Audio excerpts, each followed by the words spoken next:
All right, I'm where I'm supposed to be in my community on the right one. We will still hit hoodoo cleansing. Since I have brought that up, we're still going to talk about hoodoo cleansing because it's important anyway. So we're going to talk about it anyway, a little lightly. If you're a beginner in hoodoo, these are the most important things that you need to master before you start picking up things. Before you start picking up things and doing things, the best thing you can do for yourself is start learning protection and cleansing. That's the most important thing, and understanding what spiritual attack look like. Uh, Welcome TikTok family. Welcome Spiritual Roots Hoodoo family. We were expecting this. We're still going to touch on this tomorrow. I'm going to lightly touch on it now because I bought it up and then the way I posted it here on TikTok. So I'm going to lightly talk about it and we're going to go into it tomorrow and more deeply. But I'm going to touch on it now because if you're a beginner in hoodoo, these are the first things, uh, understanding spiritual warfare, understanding your spiritual baths and protection. You don't do we do ourselves a disservice when we pick this up and we start doing stuff. We don't even know how to protect ourselves.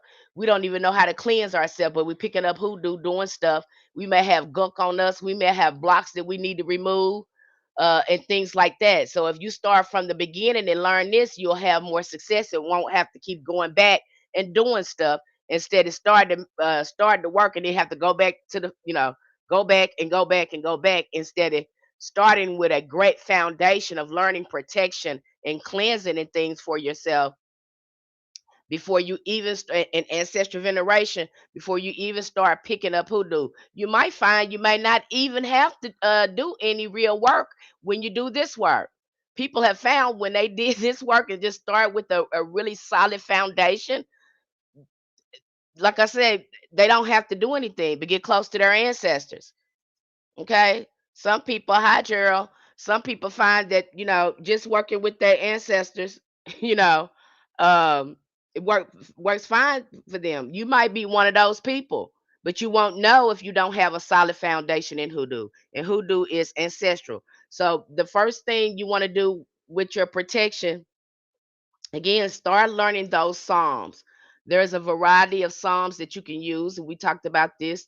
A lot of our ancestors use 23 as a staple, Psalms 27, Psalms 91. Those are my staples, but there is a lot more that can protect you in your work applied with working with water. We want to get to know these elements too, because you get a chance to really understand the water elements and how it works, because you're going to be conjuring and talking and setting your intentions with that water. You get a chance to really now really get closely and see how those elements cleanse you. Is this making sense to anyone?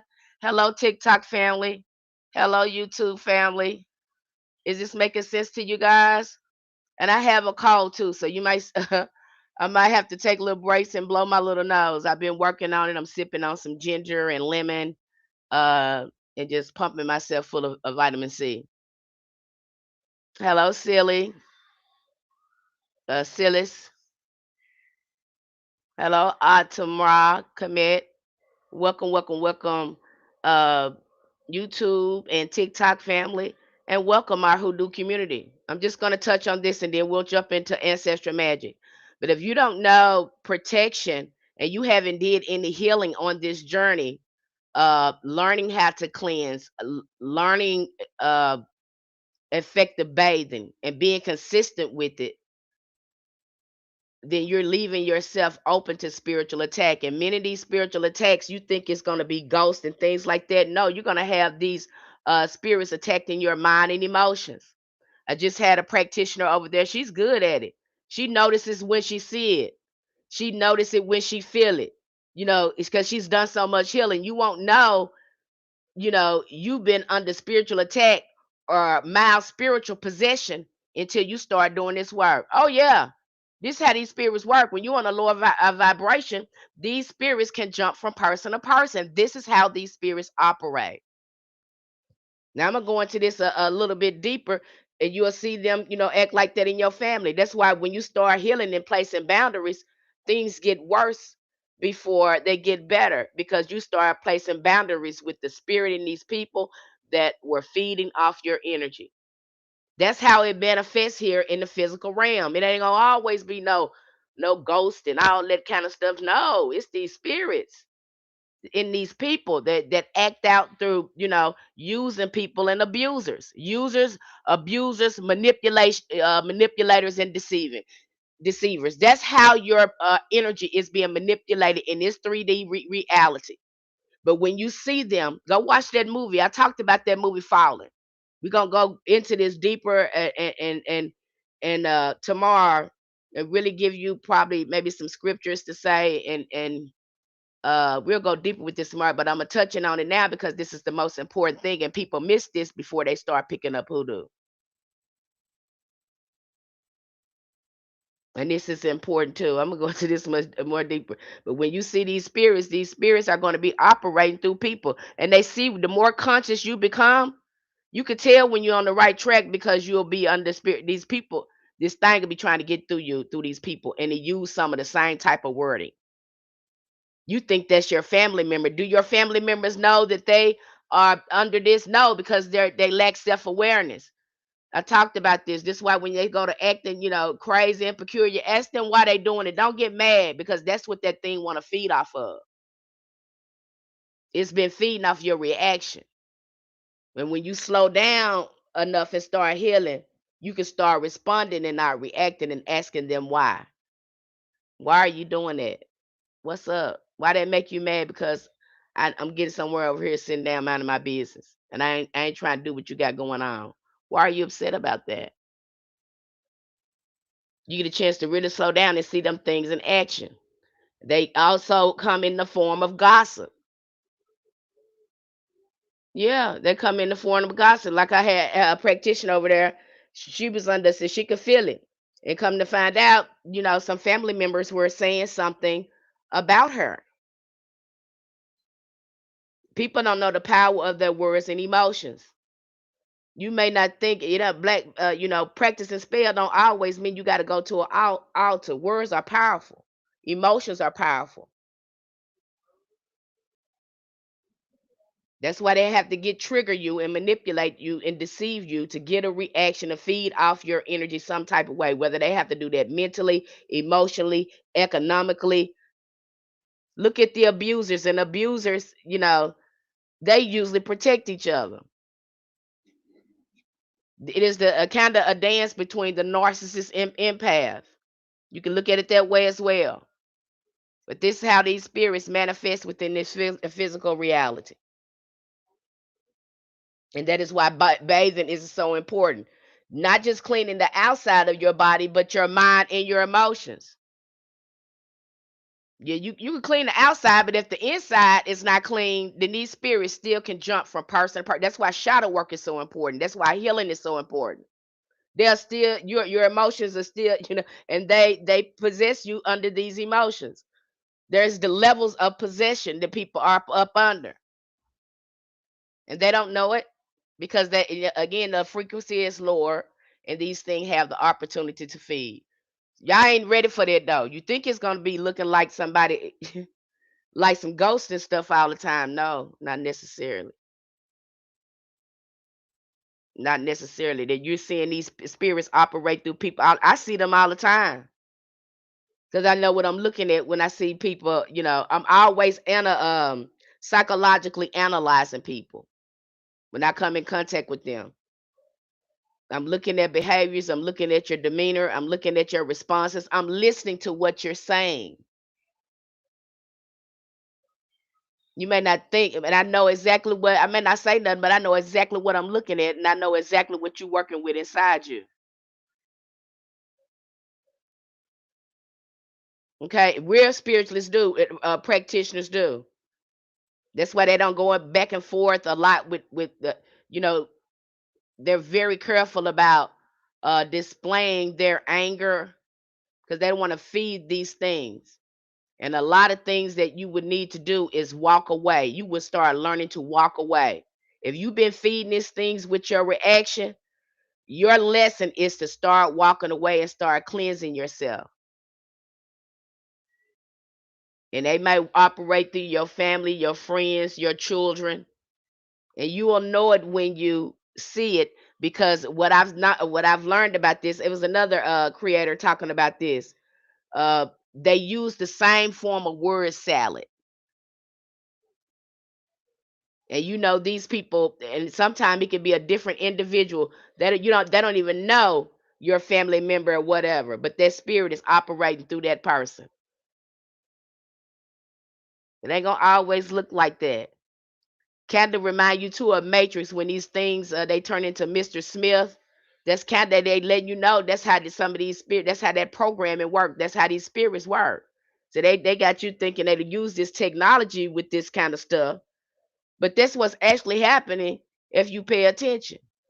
Okay, I know I had to protection work for my sexual energy, money, exchanging, and general conversation. Okay. So again, protecting your energy. Don't engage with people. Some people love to uh, make you mad. They thrive off getting you frustrated. They thrive off getting you angry.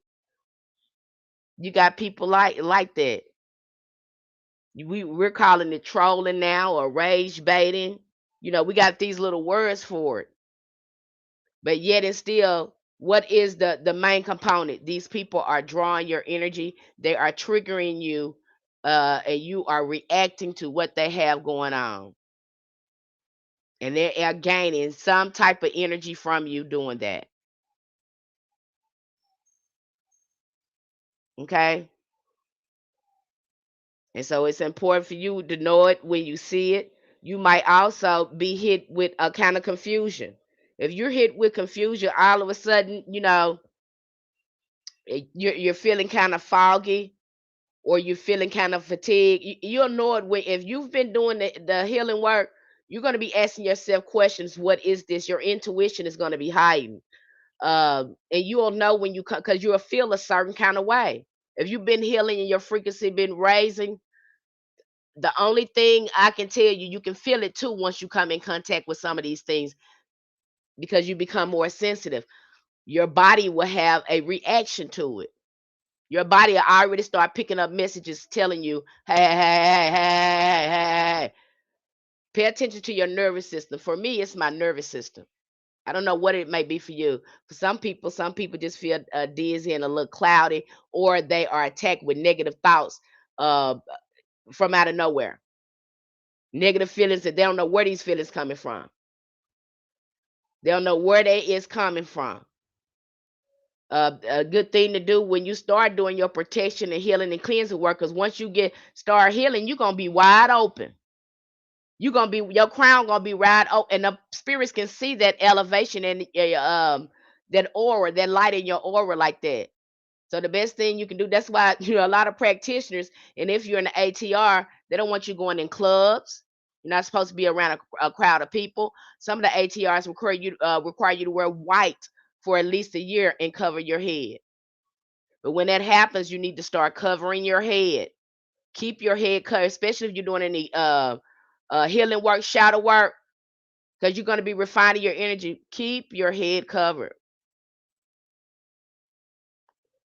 Be intentional about your mood. Make sure that you're let's say planning your day. That's always about elevating your energy. This is about self-care too. Because the more you can do that, the better your experience is going to be in this reality, and the better your magic is going to be. You're more concerned. You're more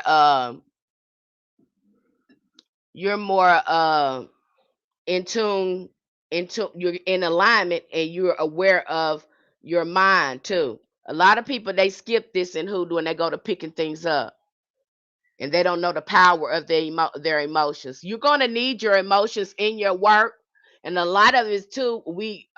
Some of the things that I find that happens when you have not done the healing work. Either you are easily emotionally triggered. Now you're doing everything at your emotions, because emotions is going to help you in conjuring that frequency. Okay, you're gonna need your mind and emotions to tap in and to feel it. So you see most people, they are either again, they are highly, their emotions run too high because of some type of trauma, or their emotions are frozen. They can't feel, they're frozen. So much stuff that happened to them, they can't feel. And then you have some people too that they don't stay in their body, they stay in their head. So at the end, getting you back in your body and connected back with your emotions. And that happens because of the intergenerational trauma that we're still up under, trying to deal with raggedy people. I'm going to put it that way. I'm trying to be nice. Our ancestors had to deal with this too. You start understanding why hoodoo was created. Our ancestors knew them as spirits and evil spirits in them people the whole time. They knew what they was looking at. They knew they was looking at the spirits in people. Yes, I'm aware of it now. I don't let my anger cause me to step outside of myself. Yes. Okay. You can be angry, but I'm gonna tell you when. And this is a little tip, and then we're gonna move on with our book review, and we'll come back to this tomorrow as well. So that I want to cover it thoroughly because this is important. Don't pick up. I won't recommend it if you don't know how to protect yourself, guard your work, cleanse yourself. You don't know how spiritual attack look. You don't have poor emotional regulation. You haven't healed. I don't recommend picking up hoodoo. I don't recommend it. Any magic of that, any magic whatsoever. Because the more you master yourself, your energy, the greater success you're going to have in your work. And you can, if you haven't done this work, you'll find yourself not being able to do certain magic because you have not done any healing. You don't know anything about protection. You haven't been regular on the cleansing. All of this matters. Okay. Any questions about this before I'm going to come back and we're going to talk about it tomorrow. But is there any questions about the cleansing? It's the best thing you can do for yourself when you first start out. If you can master that and keeping your head covered and uh really protecting your energy and things like that, become self-aware, the better your magic gonna be. Your intuition is gonna heighten. It's gonna have That's a byproduct of healing. That's a byproduct of healing. Your intuition gonna heighten. That's when you gonna start telling me what I love it because people, their intuition heighten, they go to telling me what they're doing. And I can tell that I can tell the confidence in your practice. I can see the confidence that you have in your practice. I can tell. Or they'll start telling me about their experiences of what they picked up. You will know. I will know. You will know. Okay. But pay attention to your body, how you feeling. We have a lot of our practitioners are getting back in their body. They're noticing too that they were needing to heal. They didn't even know it because they were not fully in their bodies because of some of the trauma that they experienced. I was the same way. Okay. I was the same way. Okay. Our ancestors, it happened to them too. That's why they created this for us. That's why I tell when people say, hoodoo is magic. No, hoodoo is to heal your whole life and fix your whole life if you let it. You don't know your ancestors. And we're going to go into that in a little minute. Um, and we're always talking about their stories. I take energy cleansing bath 2 times a week. I got to get other head coverings for a variety. Yeah, because when you first get in here, we don't be covering our head up for to be cute. No, we be covering our head up to keep them spirits at bay. Okay, I go even further. Sometimes you don't even know I got a crystal up on top of my head on my head wrap, or I'm putting some type of anointing oil on my head to keep it fed and cleansed. Yeah, you start cleansing your head. And I always question my emotions. Why I'm feeling like this? What's going on? What's happening around me? You really start to question. Because that's how a lot of psychic information comes through. We miss a lot of information because we're not in our bodies and we're not aware of what's going on with us. We're so worried about what's going. That's not important. I'm gonna tell you right now. That's the outside is you don't stop looking at them people.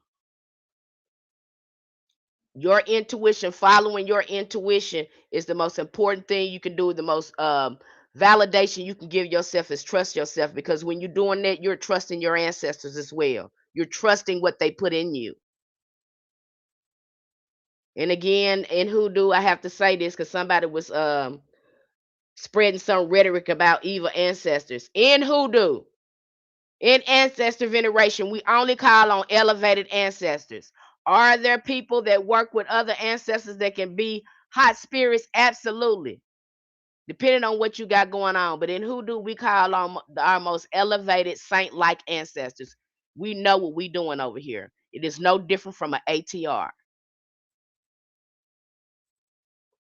Nothing moves or shake without your ancestors. Nothing. Ain't no sense in picking up hoodoo if your ancestral veneration and spiritual communication is not together. Because that's what we do. We work with spirits over here. So if you don't like that, I have to be honest. Tell people that stop making hoodoo look like it's pretty with glitter and all that type of stuff, and it's not always pretty. And we putting in work over here because we over here talking to spirits. We over here talking to plants. We over here working with water. We over here serving these spirits. We devoted. We got consistency over here. Some of us are over here pushing back plates and fasting. Some of us in solitude, don't heavy meditation. Okay, it ain't cute. It's y'all don't see the what they call it, the backstage stuff. You don't see the backstage stuff. Some of the stuff we got going on. If you're a real practitioner, and and when people see that and that they gain a good foundation in our community, they start seeing who do work and they be like that. Oh my, is Miss Penny, is this magic, baby? I don't know. That's what they calling this. I don't know what this is, but you just seen it work, right? You seen what you did, ABC, and bam, that worked, right? You was consistent with your rituals, and bam, you start getting results, right? So I don't know. You tell me. You make the decision for it, but you remember you did get up at 3 o'clock in the morning, right? You were doing it. You had to do some work for this to go along. You had to build a relationship either with the angel, saint, or your ancestors to help you in this. So he's in magic. And people say too, I don't know, a practitioner, this word magic, I think we're calling it because we don't understand the unseen sciences because our ancestors understood this. We got, you know, uh what is it really? Okay. And when you see yourself do the work and it manifests and you really start understanding your energy and how you manifest things, and everybody is different. Okay, I have to get you to understand it too. Taking your time with this, there is no rush. You might start healing and doing protection and cleansing work, and it'll fix your whole life. You didn't even know that was the work you needed to do because you want to reach out here and do something else, and that's not what's wrong with that's not aligned with what you got going on. You find you just need to cleanse, you need to heal, and then now your work and work with your ancestors, and now your work. I mean, you're pretty much in alignment. Now you got to look for something to do. That'd be a lot of what's going on. You'll find yourself trying to find something to do after you have done that work. Many of us just need a clearing, a good cleansing and clearing, and a better relationship with spirit because we're out of alignment. And once you start, doing that, you might notice it fix your life. It happens. Okay. Now make sure that you have all the tools that you need um, to see results. Because if the way we have got it set up over there, we have it set up where you're going to be results. If you're going to get results if you are consistent with your rituals. If you are truly doing the healing, you are going to get results. You will start, you'll start having experiences, beautiful experiences with your ancestors, seeing shifts and changes in yourself. Okay, growth, you'll see some growth and development happen. And so I recommend you do that before you even pick up hoodoo. Because a lot of people cross themselves up. They don't know how they're doing it. They don't know the power of their emotions. They don't know the power of their mind. They keep recontaminating themselves, picking this up, and being, jeopardizing their energy, letting people feed off them. Uh, and they don't know what's going on, and be trying to do this and not know what's going on. Okay, but I recommend, if you have not mastered protection, cleansing, you ain't doing no shadow work, and you do not have a relationship with your most elevated ancestors, I do not recommend picking this up. And if you don't understand spiritual warfare, like I said, it's not gonna always look like ghosts is coming, white ghosts coming out of things, and it ain't gonna look like Hollywood. It's gonna be looking like these people that is acting crazy. Okay, and they gonna be acting coming through your family members and all that, and you gonna be sad. I gotta say it, because for the first time, your eyes gonna be open. It's a bittersweet thing. And now you say you want to work this spiritual path and all that. It ain't gonna be a hoodoo ain't always pretty, and you might have to accept that some of your family members is in cahoots with these spirits. They're just going to be toxic like that. Now they may be going by the name narcissistic, whatever name they're calling it now, but no, it's these spirits.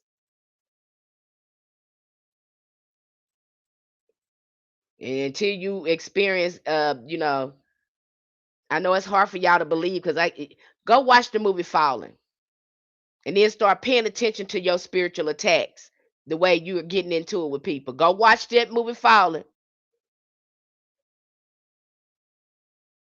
and then start paying attention to what people be saying when they be trying to antagonize you. Most of them are antagonizing. Now they can't hurt you. They are just lower level energies that like to feed off lower emotions. That's just like that girl who was on TikTok. I'm gonna talk about this and I'm gonna move on. This girl on TikTok probably had unalive herself because these folks on here bullying her. Because see, this is getting toxic too. This is getting toxic a little bit too. But they talked about the girl so bad, the girl, unalived herself, supposedly. But had she turned that off and not let them in her mind like that, because see, that's what they don't want, they get the feed. And do these people know these spirits is feeding through them, doing them, acting like that, being like that? Okay, they can only manipulate your mind and emotions. If you got a weak mind and emotions, then you're gonna go through a psychosis. You're gonna be depressed, suicidal, and all that. And you'll find too, these spirits are in there through your trauma. The repeating things telling you, I'm not good enough. I'm shame. I'm shame. I'm embarrassed. Oh, I'm better than them. I'm better than you. And all this kind of stuff. You'll see all this false programming. These spirits are leeching on to some of this negative thinking that you have going on. That's why affirmation and reprogramming and getting by yourself and getting away from raggedy people is going to be essential in resetting your energy and putting you in alignment with higher frequencies. Did I lose anyone? This all works together. And you can think petty is cute if you want to. You can think that you're gonna match these folks' energy out there. What you're gonna do is open yourself up to be used by these things. That's what's gonna happen.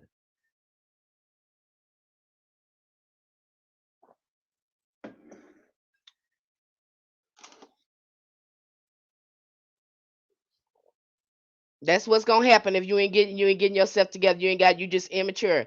Had a young lady, Jasmine was just talking about that.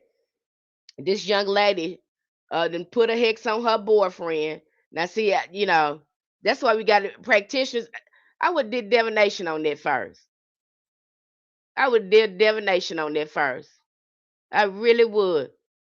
Had did a divination with that girl, and try to did some root worker healing on her, and try to find out her trauma, her core, because you think your life gonna be better with this man, and you're immature. A lot of us be immature in these relationships. A lot of our childhood wounds come out in these relationships.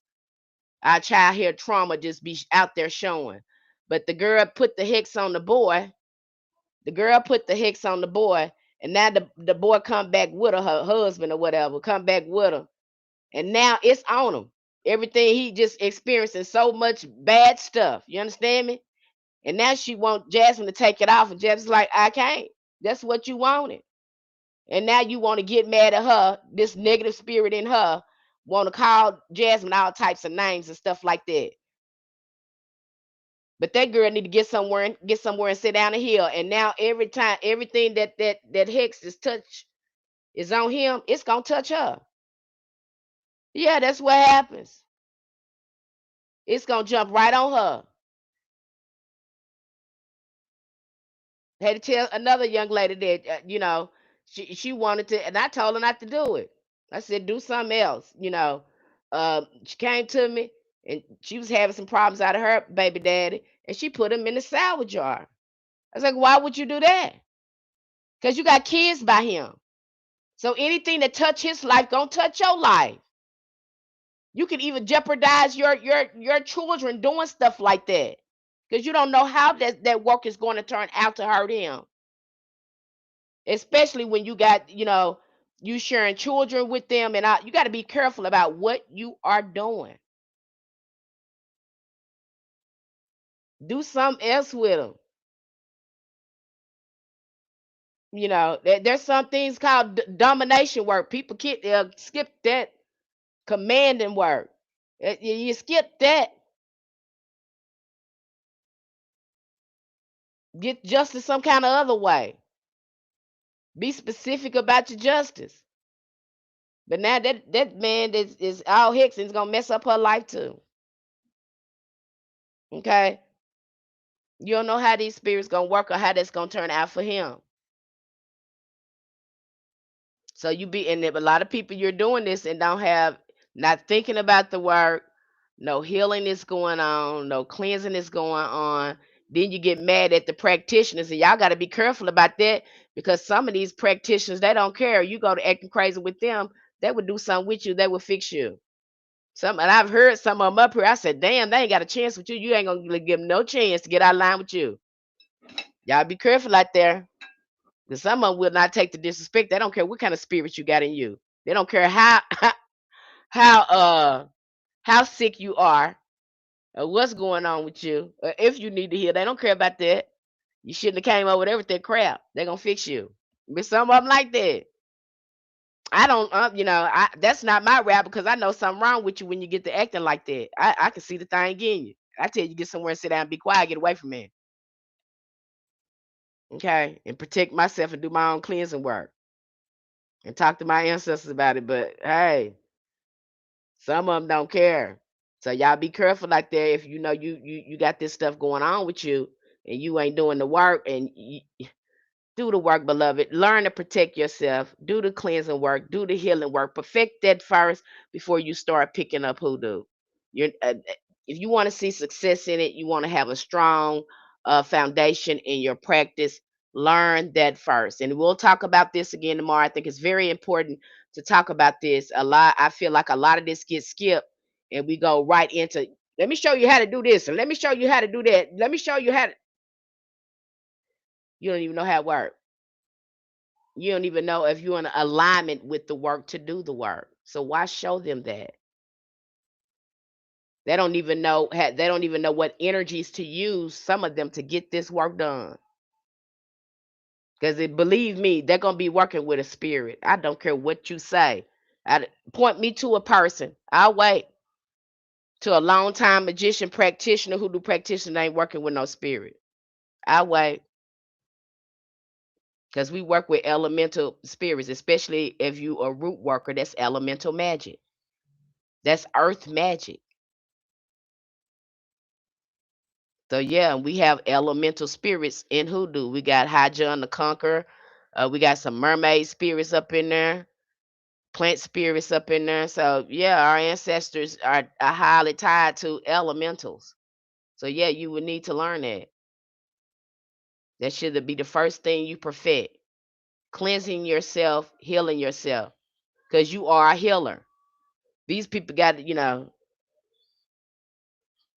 some people think they can do magic to avoid the work. Be careful with that.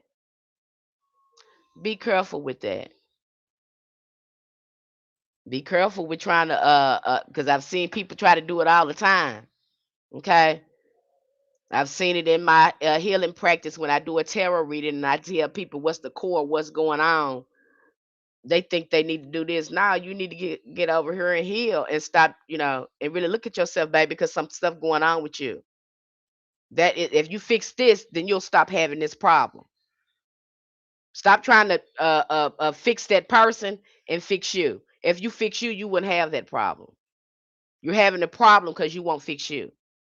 And some people don't want to fix them. They think a candle or something gonna fix everything. Not always. And none of that work is going to work until you're actually putting in the work. I'm telling you now. That's when you start running into blocks. You got to do road openers and all that stuff. And so while you doing the block busting and all that stuff, you're also doing healing work. It ain't gonna do you no good to burn no candle. Then you ain't sitting down nowhere doing the inner work. So within, so without. This is inner alchemy as well. Magic is also alchemy. If you can change the inner world, then the outer world will change. It all works together. It's not disconnected. Yes, that's why I say ego work. Yes. It all works together, beloved. Okay, so making sure that I just want to keep myself, especially in our community. If you're new over there in our community and you're just getting over there, that's what you should be starting with. Hoodoo, the cleansing and protection. Learn how to cleanse and the protection, learning more about spiritual warfare and how that shows up, getting in your body, doing the shadow work, and working with your most elevated ancestors, developing those relationships. If you're consistent in that, you will start to see results. Okay. We just talked about angels. I have you, if you're in the ritual, I have you immediately start working with angels to refine your energy because they help us with emotional healing. That's the byproduct of working with angels. They help us again with clear thinking, and they help us clear out negative emotions. That's why I have you working with angels because I know the healing is going to happen, or saints. I know the healing is going to happen if I get you over there with them. That's a byproduct of working with them. Okay. And you will start having, they'll start showing up in your dreams. I had about two or three people. Somebody said, I don't even know if I got that in there. I don't know if I got that in my mess. I need to post that. They said they dreamed and the angel started walking with them in the dream. And they like knew who they was and they were smiling. It was like, yeah, you called me, I'm here. It was just so comical the way they were explaining the dream. And I knew that they had had an experience because that's how these angels show up. I remember having the when I asked Satchiel to show up in my dream. Cause they have to come, you guys. They have to come. If you on that table and you earnest and sincere, don't go to these spirits with no shucking and jiving because they see right through you. Don't even try it. If you a manipulator and abuser and all that stuff and you raggedy, don't go there with they gonna see right through you. You better start getting you better be going there for healing. Okay? They gonna see right through you. But honey, I had that. I was on that altar, working that altar at the times he was coming there on time because they come at different hours of the day. They are available to you. So if you can get to that altar and call, I was calling. I said, you know what? I ain't gonna stop calling you till you come because I know you got to come. I know you got to come. And when you know it, he showed up in my dream. But it was the craziest thing. It was the craziest thing because he gave me a piece of paper. He told me not to open it. I was like, "What is this? Why would you give me this and tell me?" And everybody else was opening their stuff, but I couldn't open mine. So again, they will show up in your dreams. Believe me, if you're consistent with your rituals, you're gonna have a spiritual experience. You're gonna know that uh, your ancestors, your spirit guide, your spiritual court is leading you, guiding you, helping you in your work, and that's the way you want it to be. If you have a good foundation, that's going to happen. How can I deal with family members, specifically parents that don't see the wrongdoing when your spiritual path trying to grow but irritate your spirit? Get away from them. Get away from them. You don't have to talk to them about nothing. The focus is you. Let them feel the way to feel. You have no control over another human being's feeling. If that's how they feel, let them feel like that. There's nothing you can do about that. Nothing you can do. See, sometimes you just have to walk away from these spirits and you get a chance to look at you and how you're wasting your energy trying to get somebody to understand you that is determined to misunderstand you. So why even waste your time with it? Why? I know that hurts, it's tough, but you learn to have some thick skin over here when you start doing your work. You learn to grow, you're growing, and you learn to accept what is. And it's not going to always look pretty. Okay, yes, you will. A lot of other if you stay with it and don't bring no fluff. Yep, you're right. Don't bring no fluff to that altar. That don't spirits don't care if you calling yourself no priestess and all that kind of stuff, and you think you no. They looking at you. So don't think this that. You're there to learn. And if you don't act like you know everything, because if you knew everything, you wouldn't need that help. Okay, we're not worshiping them, but we're petitioning them to help us evolve, help us to grow, help us to heal. Shadow work is tough. I'm still doing it. 4 years. Yes, I find calling on the angels, working with angels, archangels was very beneficial when doing shadow work. That was so beneficial. That helped me make better shifts and improve my thinking when you sit in and that's what a lot of these occultists they're talking about how they work with these certain angels and elementals and how they manifest when these occultists and freemasons or whatever you want to call it when they go in and they work with these spirits they're not asking for money they have creative ideas they go out and they create what you call a social media. They create a TikTok platform. They give ideas. So you think it's going to come in the form of the money, but when you start working with spirits and especially archangels, again, they're going to give you ideas and help you gain a higher flow of inspiration to tap into your creativity. That's what most of you'll see the occultists, anybody that is a musician, remember they say they hear music in their head. They stay on that frequency. People that's again, they're tapping into that higher inspirational frequency. It'll trip you out when you really come into contact with an angel. They have sent me so many inspirational ideas. I have to tell them to slow down, slow down, slow down. Slow down. As for it, start working with angels. You can tell when you start going to your table because that's how they're going to communicate with you telepathically and through your emotions will be uplifted too. You'll feel much happier, more joy, and they're going to leave the residue of that energy with you, healing your energy. Is this making sense? I just learned how to calm my body and nerves. Yes, the nervous system. Our nervous system is shot to hell. I tell you, I'm always drinking all kinds of teas, Lord, chamomile tea. I'm on top of that. Then I may drink some what I'm on that safflower tea now. I'm drinking that tea because that's supposed to help slow down that nervous system a little bit. So I'm always working on my nervous system. Okay. And it ain't your fault because what happened to our ancestors. You might find that your mind, works a little differently. You might find you got ADD or ADHD. So you have to find a way to approach your magic that works for you. Okay. But be patient with yourself. You ain't gonna know you got this until you start healing. And the better the people think going fast, you're gonna get it all. The more you slow down, I was telling somebody this the other day. Something about that magic. Anybody else, you voodoo practitioners, y'all can chime in. But the more you slow down, the better your work is. And then when you slow down and start healing, I don't know if it's me or it is a byproduct of time. Your time is very different from everybody else's time. These folks be running around and ain't got time, and here you is. You got all the time in the world just because you slow down.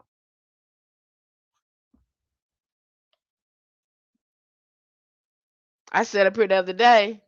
I was telling my one of the practitioners there. I said I know dang on well it was 150 when I sat down.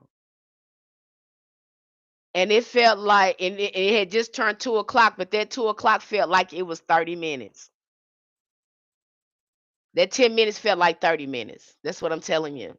I'm like, what the hell is this? Why does this feel like this? Okay. Time to just start working for you.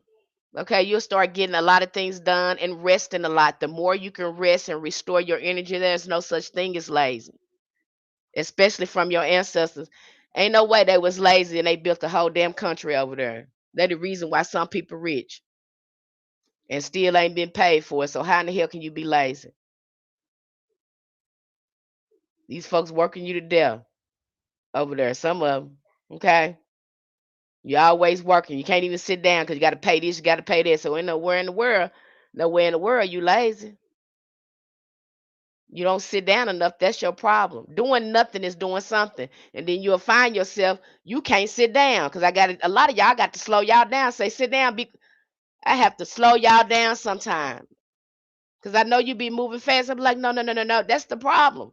Some of you, I have to get you to loving on yourself because you're so caught up in that system over there. You're not properly taking care of yourself. You are the operator, the generator, the operator. You are the God in your reality. You don't bend to people. You you bend to yourself. You take care of you first. Everything is coming from you. Everything else can wait. Okay? You're the most important. Self-care, self-love, staying spiritually centered is going to be your friend. It's going to bring you back in balance in your life. I promise you. Yes, and that's what I learned in 4 years to love myself first. Yes. Okay. And we weren't properly loved. We got to continue that on. I have the worst problem just sitting. Yes, got to sit down. I took a vacation so I could just rest. See, this what I'm talking about. Today is the last day. Okay? You have to sit down. Plan a trip to the park where you're just going to go to the park and journal. Okay? Even in your day, plan some downtime for yourself, especially with your ritual. The more focused and consistent you can be with your ritual and be self-aware, the better things are going to get for you. And I know nobody is telling you that. I'm going to tell you that. Sometimes it's just slowing down and healing. You'll see your life change. And if you really truly want to see alchemy, alchemy starts on the inside. You want to see outside world change the inside of you. They told you in your Bible the kingdom of God is within you. Going within. Stop looking at other people, because if you get over there with me, I'm gonna stop you from doing that. Okay? Even when you try to get me, ask me, Miss Penny, what you think? No, what do you think? You probably gonna get mad at me because I'm gonna make you think. I'm gonna help you trust yourself. Stop asking me what I think. What you think, it matters. So let's stop. Let's cut that out right now. Your ancestors didn't make no junk. Okay? They gave you intuition. Again, getting you back to trusting yourself. Because when you try to do that, I'm going to stop you from doing it. You're probably going to get upset with me because I won't let you do it. I'm not going to tell you what do you think? What are your spirit telling you? What came up for you? What are you feeling? What are your thoughts? Journal that. Sit with that. Talk to your ancestors about that. Because we're getting to the bottom of you. Okay? Stop asking other people. Okay? You know what to do. You just got to find out how to unlock that inside of you. That's what we're doing, and we ain't had time to do it because we so focused on the outside stuff. Miss Penny, you have a new follower, baby. Oh, thank you. Okay, so again, sitting that down, and I know you. I want you to learn hoodoo too. I want that for you. Don't think I don't, but I also know it's very important that you have a solid foundation, beloved. Don't you want a solid foundation? So when you go to your altar, you know you right, you know you cleanse, you know your stuff. You trust your intuition, you're confident. Don't you want that? You ain't got to wonder or run to nobody to straggle you alone or scam you or none of that stuff. Don't you want that? Ain't you tired of being scammed and having to run somebody? trying stuff and it didn't work? Aren't you tired of that? Okay. So that's the way we have it set up over there, in our community is to keep you safe and to get you results. If you're consistent and you're doing the work, I have no doubt about it, you're going to get results. Because I know these spirits. Okay. I know if you're sincere and you're consistent, they're going to show up. Your angels, they have to show, the archangels have to show up. That's what they're there. They're there to help you. The ancestors are already there, the elevated ancestors there. That's going to kick up once you're consistent with your ancestral rituals and working at your altar. You being consistent and you talking and you opening your mouth and you learn how to use your mouth to heal your life and call healing in your life. See, we learn how to use our mouth either. We started to learn how to guard our tongue. Okay, a whole unfolding process open up if you start doing the work. Okay, your psychic abilities, your intuition will heighten. Has to happen. That's where the healing work comes in at. You'll start when you start healing. It is a byproduct. Your intuition is going to heighten because you're removing a lot of those blocks and negative heavy energies, emotional heaviness. You're moving that stuff out. So yes, it's going to be heightened. Yes, family, slow down. Take your time. Okay. Okay. So now we have covered that, and you have been fully educated about. We're going to come back again. We're going to do this again because we're going to cover spiritual baths and the primer too. We're going to really talk about spirits. Okay, we got it. Yeah, I don't see a lot of people talk about spirits up in hoodoo, but that's what we do over here. Okay, we just went over how Memphis hoodoo Memphis, we just went about Memphis conjure and hoodoo, how they took hoodoo out the church and moved them Freemasons in there, and we had to open up our own spiritualist churches. And we just talked about a man named Doc Moore. What's his name? Doc Mook Doc Doc Mook or Mook Doc, but I forgot his name. But anyway, we just talked about, is it Mook Harris? We just talked about how he opened up a church and he left the Freemasonry and he started using the occult sciences up in this spiritualist church. So it confirmed everything I said, and I didn't even know that I knew that before I found that book just by listening to the stories. Okay, so you get a chance to see that as well. All right. So let's move in here. Let's go into that. We'll go into um, that tomorrow. You'll get to understand how they make pacts with spirits and things like that. So you'll get a chance to really sit in on that tomorrow. But let's dive in here today. We're going to be talking about. Let me go here. I think I have my notes over here, you guys. Be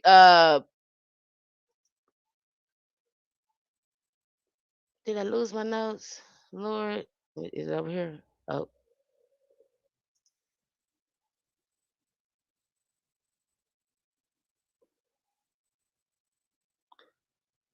okay. So the books that we covered over there. I'm going back over here, you guys. I'm trying to get my notes.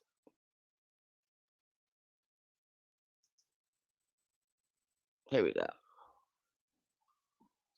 So the books that we covered over there is African American Magic. Um, what was the other one that we covered? African American Magic. The Conjuring Woman. Um, it was another one that we covered as well. There we go. I'm going back over here.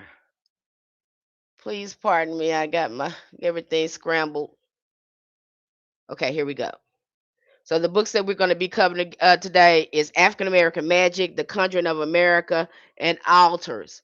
Those are, and I thought I had to come here today because I thought African American Magic and The Conjuring of America and the Altars were books that deserve to be covered. Okay, so let's go into The Conjuring of America. The Conjuring of America. Again, even though it's centered on Black women, I think that's very important. If you have read that book, it probably has dropped already. If you have read The Conjuring of America, and this is a fairly new book, I thought this book was going to be kind of old, but it's a very young book. It's not very old at all, although there is some helpful information in the book. And what I've noticed about the author in the book is that she also noticed that the midwives, the mammies, or the Aunt Mamas were the first nurses of America. And how doctors, and again, this confirmed my story again, confirmed what the ancestors told me, that these doctors were learning from these nurses. In fact, these are our ancestors. Some of our ancestors that were midwives and root workers. They were delivering babies that some doctors thought they were impossible. They would have to call them in there to deliver some of those babies. Yeah, it tripped me out. And like this stuff is like left out of, why is this left out of our history book? I think that's the most important thing. Because I mean, we contributed so much to the medical care, to health care over there in America. It's like without these midwives or root workers, a lot of the medicine wouldn't be the way it is. The healthcare industry wouldn't be the way it is today, because they were learning from these women. And then to come and find out, they are the ones who came up with the Vicks Vapor Rub. The idea of Vicks Vapor Rub came from our ancestors because they were using it for all sorts of colds and flus and things like that. Yeah. So the idea of Vicks camphor, using camphor and using salve and thing like that, came from them. And there you have Vicks Vapor Rub is being uh, created. Came from our ancestors. Did you know that? I think that was an interesting thing to find in that book, and looking at how she was able to trace that knowledge back. This is very helpful knowledge. So if you're a root worker, that is a very good book for that. If you're a doula, very good book for that. They even got mad. And another thing why they were trying to get rid of midwives too, looking at that book, is because now I heard this story before. Now, a lot of our ancestors, these men was getting these women pregnant. And back then, women was having big families. I know one woman had 24 children. I have a cousin that, if I'm not mistaken, I think she got over 10 or maybe 10 children. But back then, these men, they were promoting big families there. And a lot of these women did not want those big families. And so when these women would express that to the midwife, like, I don't want this baby, the midwife would help them. They helped them gain autonomy over their bodies. I was like, oh my gosh. And there was one reason why men want to take control of that. And these women, because they were stuck with the family, they had raised them. Those women didn't have any rights. They had to clean and take care of children all day. I mean, women just not they just not start voting and stuff. Women don't have many, and they're trying to take that away right now. That's why I have to tell women, you think this ain't about you. Oh, it's all about you. It started with you. All this right here is all about keeping you suppressed. You better believe it. You best believe it. You better believe it. Get that in your head right now. Don't let him fool you. Don't let these patriarchs fool you talking about you ain't about nothing. Well, I ain't about nothing. Why you keep trying to control my body? Why you don't want me to have nothing? Why my vote don't count? Why the only way you can see me is you sexualize me in some type of way? Why, when you attack a woman, you blame it on how she was dressed, not about your lack of self-control. It's all about you. You need to get that in your head right now. Okay? It's all about you. They got their work to do too. But you best believe, because it all started with suppressing the original uh cosmic being on the planet. And who is suppressed the most? The woman. Oh yeah, they got you thinking the race thing, but I don't know. Women are being suppressed in every race and culture. That's global. Who's running things? Who's mostly running things? Men. Not very many women are in leadership.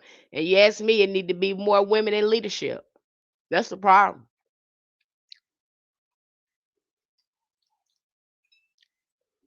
That's the problem. That's not more women in leadership. It's too many men in leadership.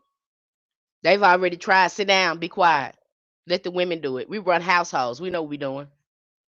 I don't even know why they would do you and give you that in the first place because you can't even run a house. So how you gonna run a country? How you don't even raise your own children.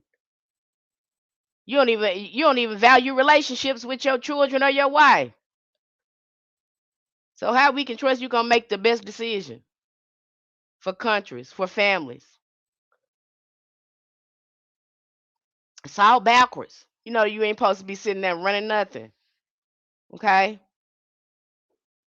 You can be an enforcer when we need you to enforce something, but trying to lead something, you wasn't built for that. I know you think you were, but you weren't. Okay? You were built to be an enforcer, not a leader. Okay? That's why y'all do good in the military. People tell y'all what to do, y'all do good. You do good when people tell you what to do. You're the enforcer. You put in the work. But as far as a leader, you don't. I know you think you do. Now I'm not doing this to bash you or anything, but that is your natural habitat is to let the woman lead. And that's one of the issues that's going on now, and that's why you see a lot of imbalance going on. So this book kind of brings a light upon that as well. You also see like the voodoo. You see a separation too with some of the conjure and the voodoo here. I had mixed feelings about that in that book. Um, I didn't know what to make of that. I just felt like there was some type of colorism going on there with the divide with the because these women because the way this author described it, most of these women was Creole, the way she was describing it. So most of them had gained they had relationships, I think, with the French or the Spanish. What's some things to do for winter solstice? Okay, that's what we're gonna jump into in a minute. Okay, and our book African American Magic is all about that. But let me finish this up on the conjuring part. Okay, so the book also documents the tight night networks of conjure women in New Orleans, many of whom practice distinctly American form of voodoo that blended Roman Catholic symbolism with African spiritual science. So you see, voodoo is already in Americas. It's already in America, so you see them practice it. These women were all often called voodoo queens, spiritual leaders, whose authority was widely recognized with the black communities. Their power was so revered that they were likened to the Ayami of Yoruba cosmology, female elders and witches associated with Oshun, capable of the fight and shapeshifting. The nickname was Reno Desazos, or Queens of the Birds, reflects the lineage. While modern discourse often attempts to rigidly separate Orisha traditions from voodoo, the text reminds us that these systems were ancestrally connected. So when you see them talk about voodoo and the Orishas over there, I looked at that. I was like, that was already here. I know what the ancestors told me, so that book kind of put a question mark in my head when I read that. Okay. All traditional practices emerge from indigenous frameworks shaped by geography, survival, memory, rather than rigid doctrinal boundaries. So you will see a form of voodoo in every indigenous practice. It may be called something different. Uh, Again, I like to call it an ancestral spiritual system. You're going to see an ancestral spiritual system within every indigenous practice. That's why you'll see ancestral veneration is a global practice because every religion, I don't care what they're telling you, all religions started from ancestral veneration.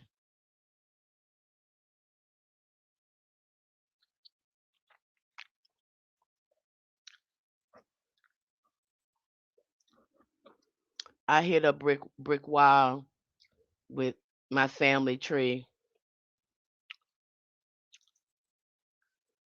Just going in here, making sure I'm not missing anybody while looking at this thing. Yeah, yeah, I see it too, Izzy. I see it as shamanism too. I like the way Izzy explained it because it's a form of shamanism. It's a form of shamanism. Easy did not. That's why we cover shamanism, path working, journey working, and all that.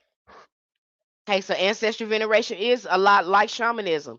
And when we start looking at a lot of these ATRs too, you'll start looking at the shamanic components because they do have meditation ceremonies. Now, sometimes that look like possession, and sometimes they coach you into going into other realms. They do have meditation rituals where they guide you to go into these different realms, and it looks a lot like shamanism.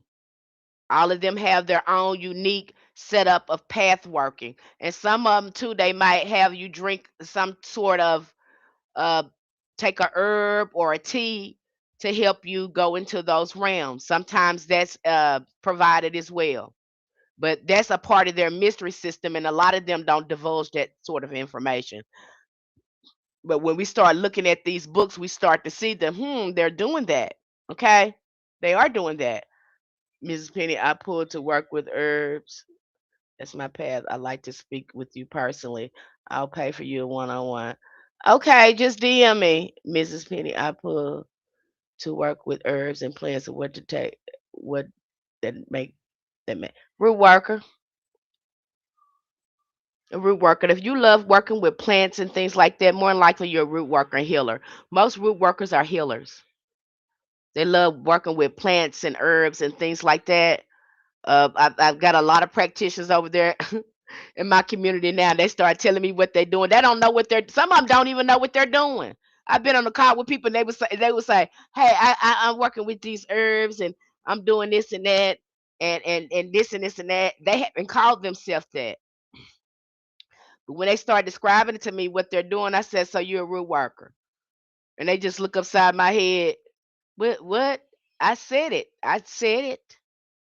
You heard what I said. You're doing root work. Well, I just be trying to heal people in my community. Ma'am, ma'am, ma'am. Stop it, stop it, stop it. You're a root worker, and that's your problem. You're trying to be something else and you won't own what you is. That's what's happening here. Okay, let's get you on the right page. You have a lot of them that's unaware of it. And then I have some naturals in there. They're just natural. I just love they're smooth what they smooth when they move. You'll never know that they were root worker in the way they move. I'm just appalled by some of them the way they do things because they so smooth. You would never know they were a root worker. The way they approach work and the way they help people because they have they're naturals. Some of them naturals. Okay. And I just smiled. It brings me so much joy. I was like, oh my God, they are just their ancestors moving them to do this, and they are being, the way they moving, they doing it in such a way people wouldn't really know what they're doing. So I have maybe about two or three over there that's like that, and they trip me out how they approach their work. You just would never know that they were like that the way they approach people. I'm very proud of them, though. I'm very proud of them. So I was like, oh my gosh, like they're picking it up. So I know your ancestors are working with you when I get to talking to you and just listen to, how things are going for you. Okay. Slaveholders understood. I don't want to jump over. Okay. One of the most compelling discussions in the Conjuring America is the widespread of veneration of mermaids in the black community along the Gulf lower coast during the 19th century from New Orleans to South Carolina. Now, this is one of the things that I'm talking about here because mermaids were already here. So she's saying that mermaids, I think her name is Lindsay Stewart. She's saying that mermaids were already there in the Carolinas and New Orleans. We were our Gullah Geechee community that we were already talking about that in the Americas. And I know that they're telling you, and I have to slow it down with these books. I can't emphasize enough of the knowledge or the ancestors in America. And now you're gonna hear these books talk about Africa and Africa all the time and not emphasize indigenous the indigenous ancestors in America. I can't tell you how important that is. So just because they're skimming by it, you're standing on the land. Remember, you need to honor those ancestors on that land. We've never been to Africa. Some of us never been to Africa. Our ancestors was born and raised and tilted and built built America. And some of them are not African. And if you have African people coming into another indigenous culture, we don't get as absorbed into them. You see, that's how we're setting it up. They get absorbed into us. You heard what I said. If we was to go over there to Africa, we would actually be absorbed into them because that's their land. That's where they're from. That's where the most population is. But when you come here, when you come to American land and you come with us, you become a stronger nation, and now you absorb into us. There's no African there. They became one nation, and the amount of Africans they said came to America, it's not true. Okay, look at what they did to Australia. The dark population be already there. So what would make it different about America? Like it was empty. I'm not gonna get on that soapbox. Okay, so that's important when you're looking at this. I thought this was important, especially when we come to the Haitian Revolution, because they let you know that we already had a spiritual system already, and voodoo was already in the Americas when we looking at Haiti. And I know they're telling you, oh, the Haitis are Africans. No, no, no, no. These are indigenous people. They were already practicing in voodoo. In fact, they were so afraid. And this is why they didn't when Haiti won their revolution, they were scared that we were going to tap into that and we were going to overthrow America with our spiritual practice. Remember, our ancestors working at hoodoo on judges and everything. They were afraid of that. They didn't want that to get back to us. They were scared that we were going to tap into that ancestral magic and do the same thing Haiti did. So they're letting us know we have the same capability and power of Haiti of overthrowing them in our spiritual practice. Yeah. Yeah. It said the ultimate confirmation of these fears came from the Haitian Revolution, the most successful slave revolt in the Western Hemisphere. It impacts reverberated across the Atlantic world, instilling lingering fear among the white Americans that voodoo, if allowed to flourish openly, could inspire black political power and social upheaval. Notably, during the antebellum and Reconstruction eras, the majority of voodoo practitioners were women, further reinforcing the connection between black female spirituality and liberation. So that's what they're afraid of. Okay, they didn't want you to. That's why I say, before you start going into an ATR, and if you stay on hoodoo long enough, I just see no way around it. You're going to bump into voodoo. Okay, you don't know what's going to happen during meditation or a spiritual experience with your ancestors. And we're talking about ancestors here. We're not talking about the religion. We're talking about these deified ancestors that roll up on you in the form of lords because they are now saints. Look at the lords more like saints. Let's put it that way. They have been sanctified now. But we call them lords in voodoo. But if you were to look at it from a Christian perspective or another perspective, they are saints. Many of them were ancestral spirits that now have been sanctified. Now they are saints. So that may happen. They may roll up on you. I can't say that they won't. I have practitioners over there now, and they have had some sort of experience like that because it's ancestral. Okay, keep that in mind. I can't stop you have your ancestors because that's what you're doing. You're speaking with your ancestors, and you're working with the most elevated ancestors. So, who would be the most elevated ancestors? Some of them would maybe Loas or Orishas. Did that make sense to you? I've just broke that down, so I can't tell you that ain't gonna happen. We're not talking about the religion. These spirits don't care about no religion. The only people care about religion is people. The only people that's caring about religion is these spirits don't care about that. You have to get that, and you start talking to them. They don't care about that. They say, "Yeah, we show up with everybody. We work with everybody." Don't listen to people because people they mean well, okay? But you got to remember that this world is all about manipulation and deception, and that's what religion is kind of on. Okay, you got to remember how they use it on you and how it's been. Religion is nothing but colonized spirituality. Let me put it that way.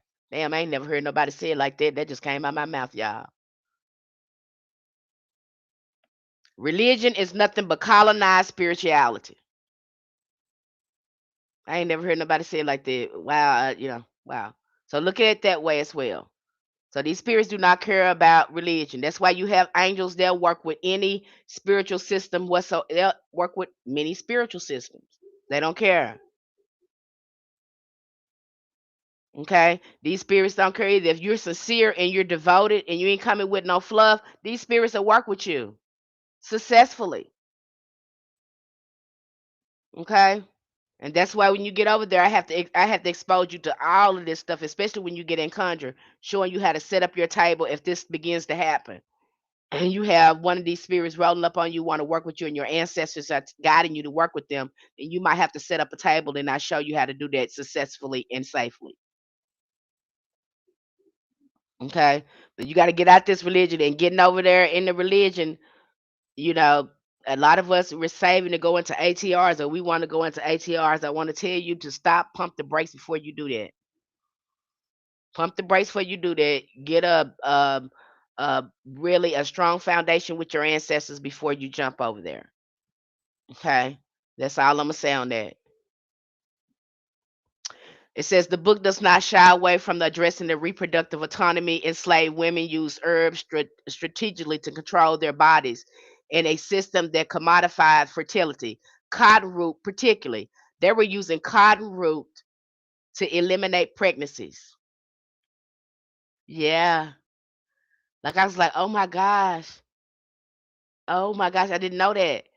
Was widely used to induce uterine contractions and miscarriages. This knowledge allowed women to resist forced reproduction and reclaim agency over their wombs in the face of sexual violence and coercion. Later, granny midwives carried this conjure knowledge into the 20th century, adapting it alongside medical advancements such as antibiotics, even as a legislation like the Shepard-Tanner Act of 1921 sought to regulate and marginalize midwifery. These women continue to serve communities that lack access to hospitals, honoring women's choices, even when the state did not.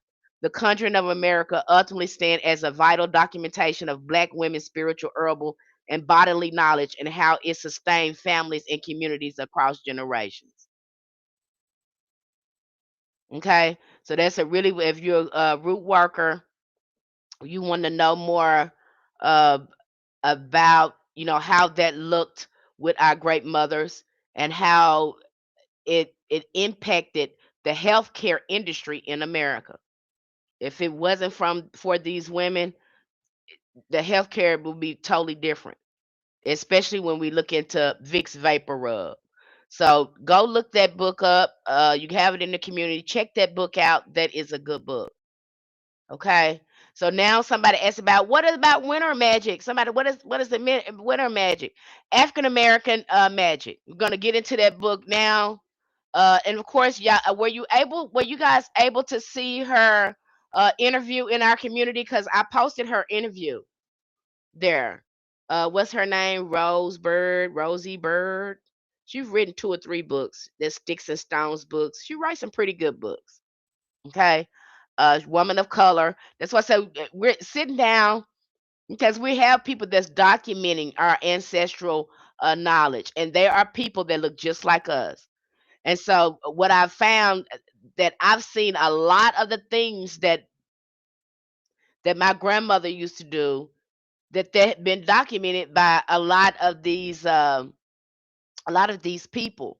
So it's very interesting to sit down and listen to them and gain a greater understanding of the practice. You're not going to be able to really learn, understand hoodoo until you sit down and learn your ancestor story.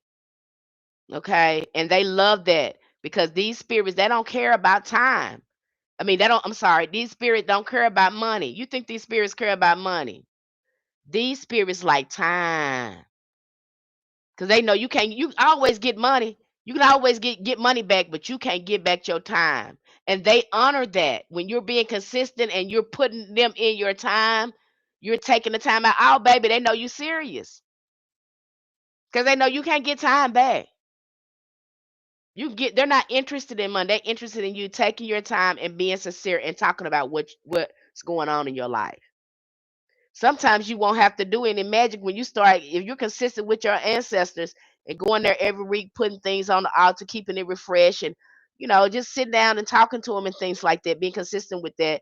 You start talking to them, and for you know it, they start creating events in your life to fix your life, and you ain't had to do no damn magic. All you had to do is go there and talk to them and tell them what's going on in your life. You'll find yourself having to find things to do. My phone is glitching. How do you do that? You said before not to immediate ancestors, but grandmas, etc. We call on elevated ancestors. It's just that simple. It's not ancestor veneration is not complicated. If anybody is complicated in that, that's going to be you. It's not complicated. Ancestor veneration is the most simple thing you can do. The only thing that's keeping what I find that keeping people out is fear. They believe that Hollywood stuff and all the crap they've been saying on social media, you've been feeding into your mind. Programming, old programming from Christianity. And I don't know. The only time I can see, because the only time I see that being complicated is the person. Because ancestor veneration is simple. It is you that can't, it's other people that can't accept it and just move accordingly because this is a global practice. And I show you that over and over and over and over again. Ancestor money that depend on you. Again, trust your intuition and ask your ancestors, do they find it valuable? Not me. Ask them. Because they might find it valuable. I may say no and they might want the ancestors' money. So again, this is about developing your relationship with your ancestors and finding what they like. Okay. And I can tell how much how far you are in your practice if you come to me and start asking me a whole bunch of questions that I know that you have the answer to. And that I believe me, is anybody in this chat that's in our community? If you're in this community, put it in the chat. Do we cover everything over there? Do we cover everything over there? Now, if you ask, especially you asking me something simple, we went over protection. You got all the herbs and all this. If you're asking me stuff like that, divination and we went over that let me know you're not ready. You need to continue to heal and learn. Take your time, and you're trying to take a shortcut and try to use somebody for a Google so you don't have to do the work. No, everybody gets that. They spirits is watching you. You ain't tricking nobody. Spirits watch you doing that. And the only way, again, you're going to be able to communicate with spirits if you get your mind together and start studying. Because you'll find too, your mind open up and spirits can better communicate with you when you start reading things. You'll have a greater comprehension of the spiritual sciences. This is how these spirits operate. You'll start understanding, the things about spirituality that's just touched the surface in that book. And the ancestors or your spirit guides are give you more insight now that you're on the subject. This how this works. You ain't gonna get it through nobody. You keep on using people for a Google and asking them stuff. You're gonna be confused. And people I've heard it's sad when I see it. I've heard practitioners over there, and they just looking in the books. No, you ain't looking in the book and misleading people. That's the problem. Your ancestors read books. They they using the scripture in hoodoo. So I've heard people, practitioners, say this stuff, and I know you. I know you believe it because the stuff, some of the stuff you come up here and you share with people, I have to shake my head at and say, "Oh my God, these people gonna be doing this stuff and they don't even know what's going on." I need to get you slowing down reading. Okay, again, because a lot of these spirits, they're trying to communicate with you because you don't have the vocabulary. You have not updated your computer. You don't have any of the language for them to pull from to teach you. Okay? You're gonna start having these, I call them aha moments, when you start putting things together. You be like, oh my gosh, now I get this. Oh my gosh. You're gonna have more of that. That's how I can tell the spirit is working with you. And you're gonna be telling me what you're doing. You ain't gonna be you're gonna be confident because you've been doing the work. You're gonna be getting in my box telling me about these dreams, your experience. I love it when you do it. That's what I say. I keep messaging me. I don't get mad. I don't care if that thing is 3 paragraph long. I'm gonna read it because it brings me joy. You ain't bother me at all when you email me and tell me about experience. I might send a voicemail. We're gonna have a whole conversation because I'm gonna be happy for you. I know what's gonna happen.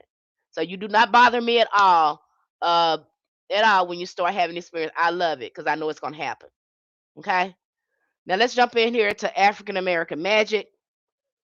Now, a lot of our ancestors too, you think a lot of them was doing magic all the time. We have some of our ancestors only did certain magic around certain seasons. And this is where this book come in handy at. And that's what she's talking about. I love the interview because she stated in the interview, she said, yeah, she said, we're doing earth magic and we're of earth ourselves. So we know it takes time for things to shift. I like the way she said that. But they again, it puts us, when we slow down, it puts us in natural alignment with nature. So again, hi, Royal Goddess. I like the way, if you watched the interview, I thought it was a really good interview. Lady that was interviewing her, I felt like she was over the top excited. No, she got kind of got a little too yappy for me, but uh, I like the book. So let's do a quick little skim of the book. This book, she has plenty of rituals in there to do with each season. I was talking to one practitioner, um, and I was talking to one practitioner, and she said that she only do magic in the spring, and she used a certain moon because she's using an almanac because our ancestors using an almanac, and she was using an almanac to see when her magic was the most powerful, and she gathered that it was her magic was the most powerful in the spring. So you have some people that they know that. Okay, you have some of our ancestors that each season has a different magic. So say that you're working with the winter energy, that is good for doing shadow work, remove, ending all things in yourself, doing any banishing work. Excuse me, y'all. I have a call here. Give me a moment. I'm nursing myself too.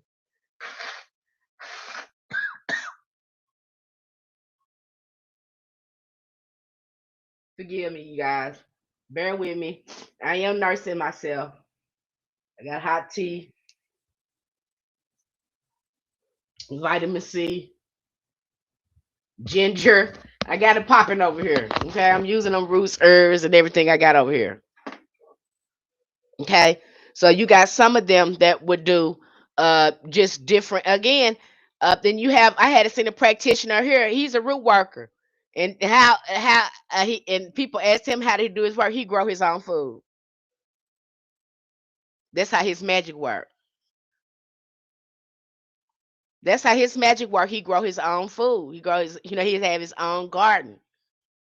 And as he is doing that, he is gaining more information in ways how to use those plants and herbs that he's working with. The name of the book is African American Magic. The book is by, let's go over here, Rosie Bird. Yeah. And she's written other books, Sticks and Stones. We've read at 365 Days of Hoodoo. She's written that book. You can also find her on YouTube. She got some really helpful interviews there. Uh, yeah, it's called Four Season Rituals and Recipes, Hoodoo and Herbs, African American Magic, a Modern Grimoire for Natural Home, for the Natural Home by Stephanie Roseberg. That is her name. Okay, so she's written a couple of books.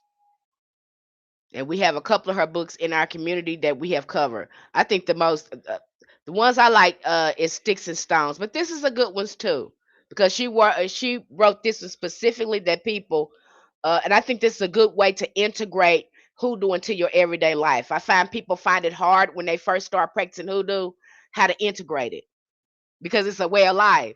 So I think this book, because of the rituals and recipes, you can keep hoodoo in your celebration. You can keep it in the seasons. It just makes it easier to incorporate magic and get things done if that's your style. Okay. American Magic shifts the focus from historical documentation to live daily practice. Framed as a modern grimoire for natural home, the book emphasizes seasonal magic as a way to integrate hoodoo into an everyday life. Rather than presenting magic as something reserved for moments of crisis, it restores spiritual work to rhythms of nature. And that's what we want to do. Your magic does, it forms, it goes a lot better. This is about having your being in alignment with your work and your work being in alignment with the energy that you can work with at that moment. Okay. Now, if I know I want it, because a lot of people, too, for instance, during the winter months when they get cold, a lot of people get depressed. But this is the time to go inward and start doing shadow work. This is the time that we should probably be kicking up a lot of therapy during that time. You're gonna see a lot of progress go on. This is the time to go inward. That is what winter represents. And then fall represents the harvest. Okay. That represents the harvest. And spring represents the beginning, planting seed, the new beginning, birthing. Okay, so you have a lot of our ancestors that work with these seasons too, depending on the magic that they got going on. That's why you see them have those almanacs. Rather than presenting magic as something reserved for moments of crisis, it restores spiritual work to rhythms of nature. The changing seasons become allies, each offering specific energies that can be used to cleanse, protect, heal, or manifest. So you can work, you got some people like that they only work with seasons. Everybody magic is different. You even got some people that only work with planetary magic. They only do high magic, they only work with planets. Everybody magic looks different. You kind of see our ancestors do that too with the almanac. Some of them was incorporating planetary magic in their work. And if you look at the almanac, if you guys have looked at it, that thing look. I said that that didn't this that's hoodoo all the way. The almanac is nothing but a magic book. I said I don't see how they don't see that. Okay, so if you ever looked at an almanac, you go looking at that, you be like, this is a magic book. This who created this? Okay, and you see why our ancestors was looking at that. My grandmother used it to cut her hair, to do her plant her garden, and all that stuff. Everyone I knew, around when I was growing up, most of those older people they had an almanac. Okay, and if they didn't have an almanac, they had an almanac calendar. They even had the calendars too. Is it because the veil is thinner, easier to see the unseen? I didn't get the rest of that question. How about a working roots? And it's very good. Working the roots. Yeah, that's a good book. That is a good book. Yeah, that's a good book. Good book. We just covered that. We just covered that book. My grandma had several she used to play her numbers. See? That so, and then they sell almanacs too. They sell almanacs just for magic. Yeah, they sell almanacs just to help you with your magic, to tell you the right time to do your magic. Yeah, they didn't went that far with it. The book honors the spiritual technologies of Earth's original people and their descendants across Africa, the Caribbean, and the Americas, while also acknowledging neighboring cultures whose magical system emerged from close relationships with the land and cycles. By aligning spiritual work with seasons, African American magic makes hoodoo accessible, practical, and sustainable. It encourages the practitioner to observe natural shifts, plan their working accordingly, and to root their magic in the living world rather than abstraction. In doing so, it reclaims African American spirituality. Okay, so this gives you more order to your magic, because the more you can get order and organized with your magic, the better it's going to be. Okay, if you can document it and put order to it. If you are chaotic and all that stuff, that's how your magic gonna be. And I have to get you slowing down and talking to your ancestors, getting to know yourself, exploring yourself, to tap into the type of magic that you resonate with. And if you resonate with the magic, there's ancestral memory there. I got to get you to go in there, because I have people say, I don't know why I want to do it that way, Miss Penny. Am I doing it right? Am I supposed to be doing? I don't know what you feel about it. I'm gonna put it right back on you. How did you feel when you do it?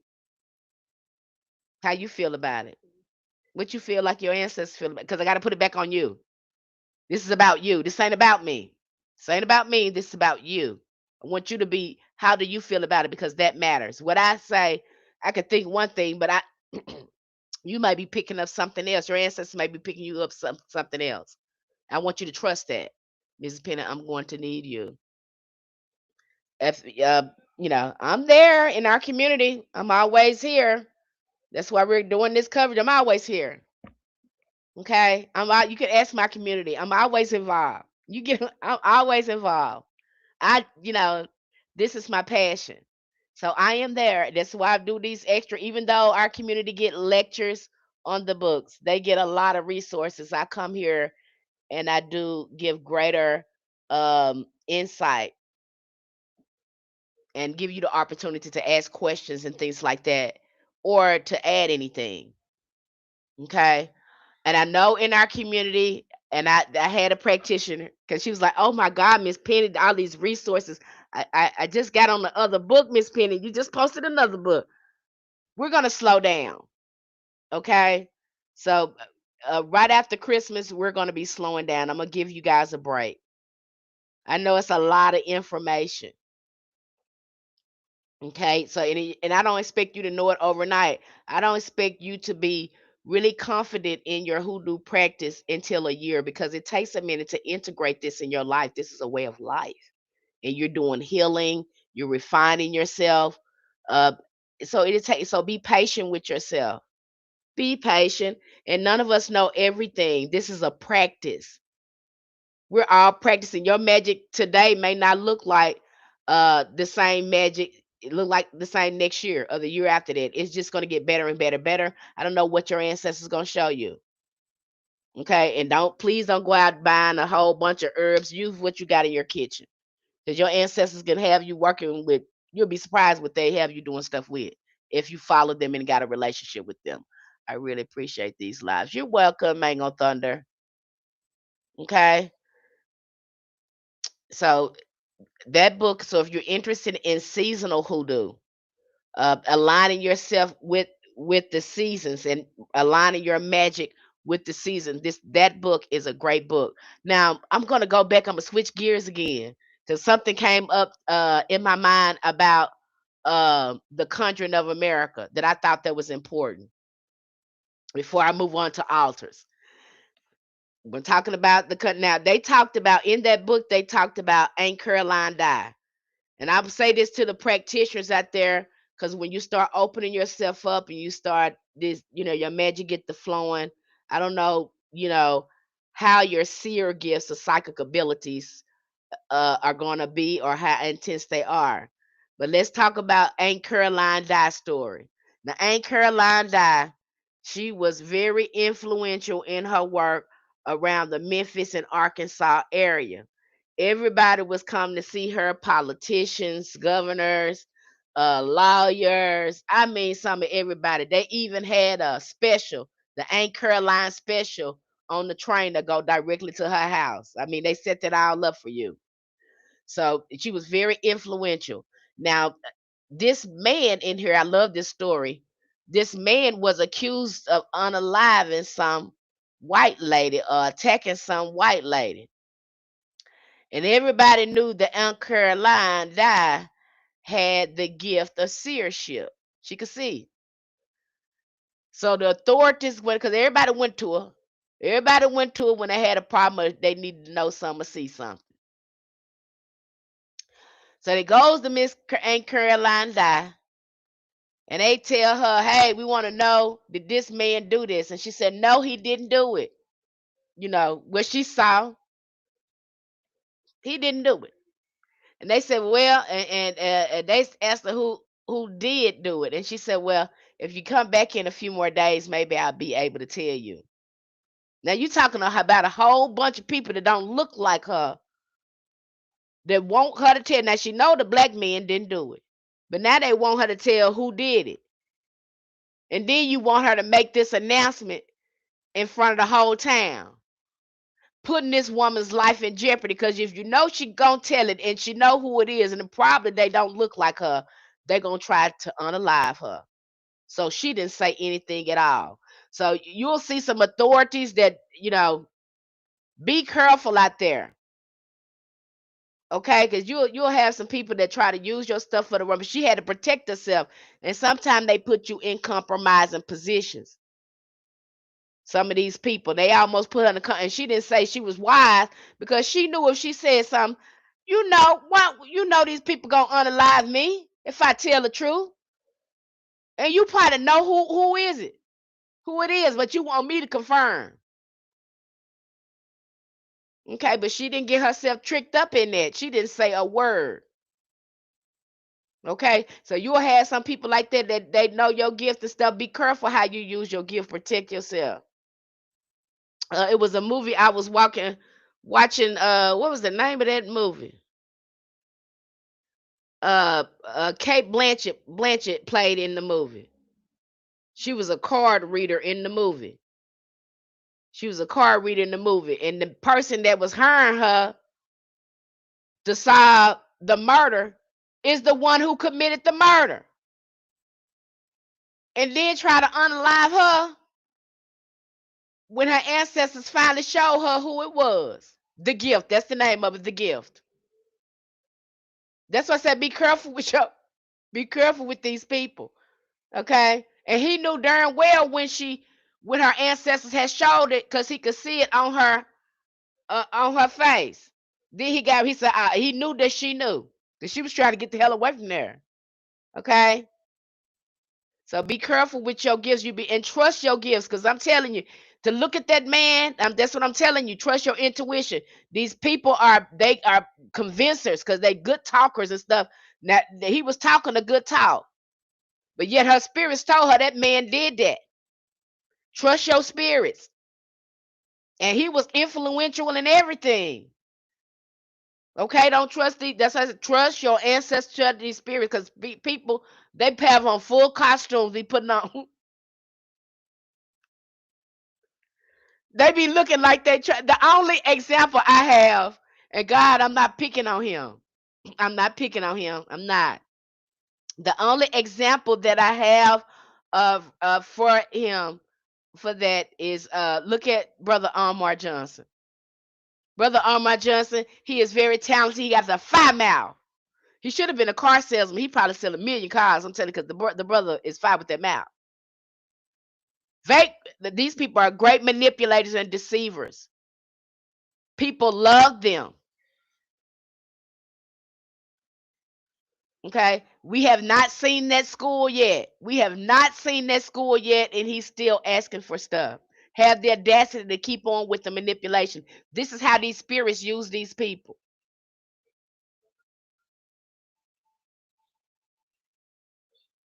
He won't get nowhere and heal, and he need to heal. He really do. He need to get somewhere and get sit somewhere, and then try to use. Psychological manipulation. He's using psychology to manipulate people. Can't tell me you ain't aware of what you're doing. You're aware of what you're doing. You know you need to heal. You are Get somewhere and sit down and be quiet. Okay, so you will see them like that. They be talking good talking. Your ancestors, everything inside of your ancestors, they don't know what they talking about. Go somewhere else, and you be looking at your ancestors. Is they lying? Yeah, they lying, baby. But they look so. Trust your ancestors. Everything shiny, everything that talks like butter and smooth and stuff, and ain't always good. I've seen it with my own eyes. Ancestors have told me something, and I have looked.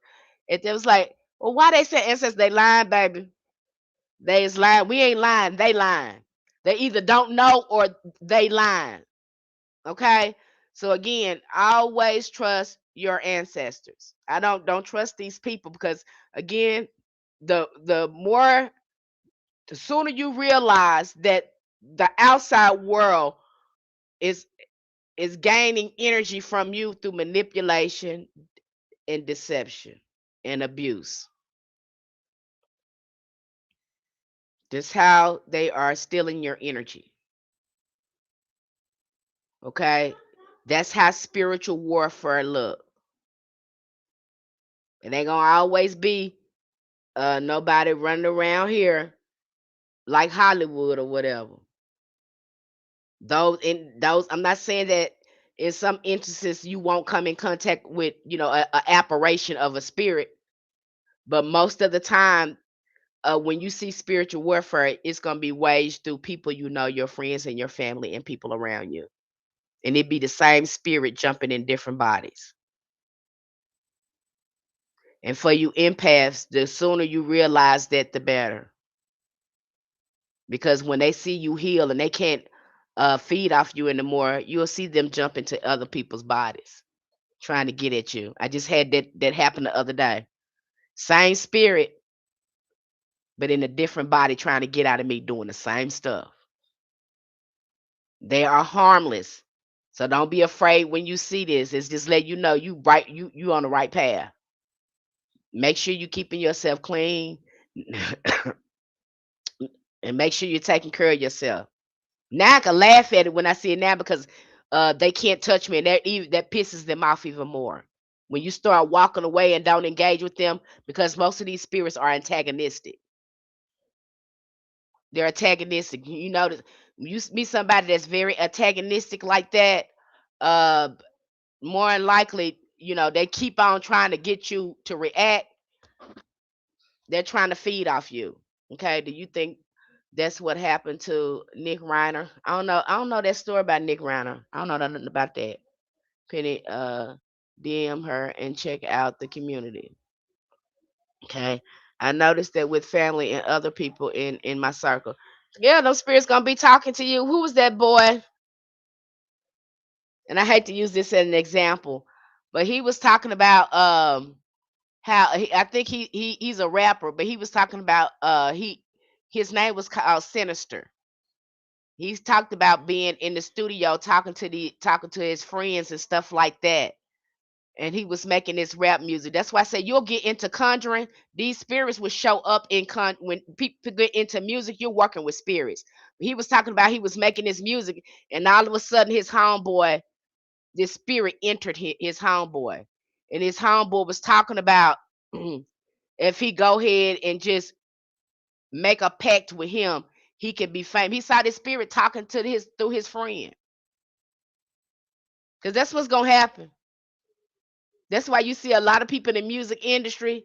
You saw it in Sinners. They was trying that he conjured up those things. Music is more powerful than what you thinking, and they're using music to lower your frequency again to help feed off you. I can't make this stuff up. Okay. So a lot of times when you see these people, they're gonna be jumping, it's gonna be jumping from person to person. And you need to know what it looks like. But we'll go into that a lot more. Now let's jump into altars and to be careful out there when you do have gifts, how people would try to use your gifts to do something they don't got no business doing. Just like that thing with Miss Jasmine. She did that hex for that girl. And I get it, practitioners. You want to help people. You want to be able, you're good at hexes and curses. But I think we should really slow down and recommend healing for these people before we start helping them. Because now she helped that young lady. And now that young lady up there cussing her out and acting a damn fool when she need to get somewhere and sit down and heal. Shouldn't have been doing that from the beginning. And I think as practitioners, when you know you have that sort of gift, hold them accountable, these people, because many of them need to heal. Some of them just raggedy on the inside and they don't know it. And don't let, and you'll have people come to you. I've had them come to me to avoid doing the work and want to do some magic. When really, if they just heal, their life will get better. But you want to put a band-aid over a big gaping hole. It ain't gonna work. And I know that's what you need. Okay? And some of them get mad because again, they got them things inside them. That's all I'm saying. You ain't gonna know it till you start healing and all them voices and stuff that's in your head come up and start telling you you horrible and all that stuff. You're gonna be like, where'd that come from? That's them. That's why you gotta get your mind right. You're gonna hurry up and grab onto a angel or a saint or your elevated ancestors when you find out you see them negative voices in your head. Okay? And some of them your trauma was placed in there by trauma, but whatever thing that you happened to you. And trauma opens the door for that. Our ancestors knew that. That's why they created hoodoo. They knew trauma opened them up to be used by lower spirits. They knew that. Okay? You start to understand that. And you when you start doing hoodoo too, you'll realize, dang, is this really magic? Is it? When you start doing your work, because you're gonna do some work over here. We ain't nobody just going up there, ain't nobody just burning no candle and walking away. We putting some work on. We put some ashe on that. If we got to do it 3 days underwear with baths on top of it, with fasting on top of it, we move the work. If we have to work with a particular saint or a spirit or whatever, we move the work. Okay? Ain't nobody just doing that. And I don't know again, I don't know anyone that's doing magic. I will wait. Point them to me. I don't know anyone that's doing magic without working with the spirit. So if you picking this up and you think you're not working with spirit, you can't have magic without working with a spirit. That goes together. I don't know nobody that's doing that. That's why I say you need to know what you're doing and understand hoodoo before you start doing little spells people showing you online. People should not be doing, you get to know the practice yourself. When you get to know the practice yourself and you see the resources, you'll start to see all the misleading and misrepresentation of hoodoo. And you're not going to see that until I put a book in front of you and start showing you things. And you're going to be like, oh my God, oh my God. Like it's so much misinformation and misleading information. Yes, it is. Yes, it is.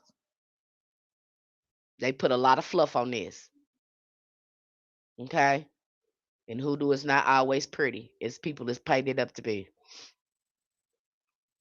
All right. So let's jump into altars. You got a book on altars. I was very excited about this book. I hope you have had an opportunity to open up this book. Okay. This is a really good book. So let's look at it. Now, a lot of people are, they are shy about altars. I remember my mama telling me talking about this without talking about it. That was crazy when we were talking about that, but we weren't talking about it. I'll come to that later. Altars again shift energy in your house, in your home. You invite high vibrational frequency energies in your house. That's what the altar is for. Okay? It is a place, a sacred place that you can get to, a phone line you can get to real quick to get to the divine. That's why we have altars. I can't, now that I've worked with altars so long, a long time, I need to have an altar in my house, at least two. Some people got three or four altars for specific things, and they go through that in this book. Altars bring sacred shrines into the everyday life, completes the triad by focusing on sacred space. The word altar derives from the Latin meaning of a high place, points to humanity's ancient instinct to elevate the sacred. For thousands of years, people have built altars in their homes, visible connections between heaven and earth. A home altar functions as a small temple, a place where spiritual and the mundane meet. You say you want spiritual contact. You say you want your work to work. You're going to need an altar. Give me just a moment, you guys.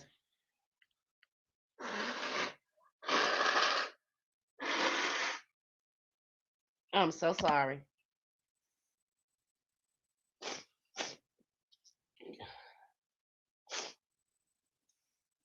Sorry. Pardon me. You're going to need an altar. You're going to need that altar in your house. And a lot of y'all, it trips me out how so many people want to work magic but don't have an altar. You don't have any ashe built up there. You don't have any, because again, this is the more you go into that altar and you're praying and you're doing your work, the more ashe you build on your altar. More power you build on your altar. Okay?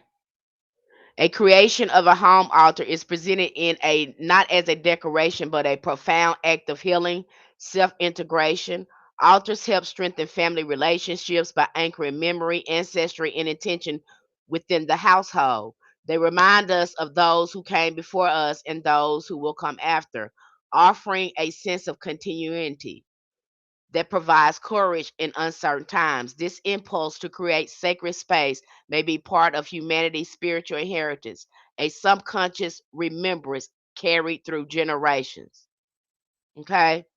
The power of an altar lies largely in the visual symbolic language.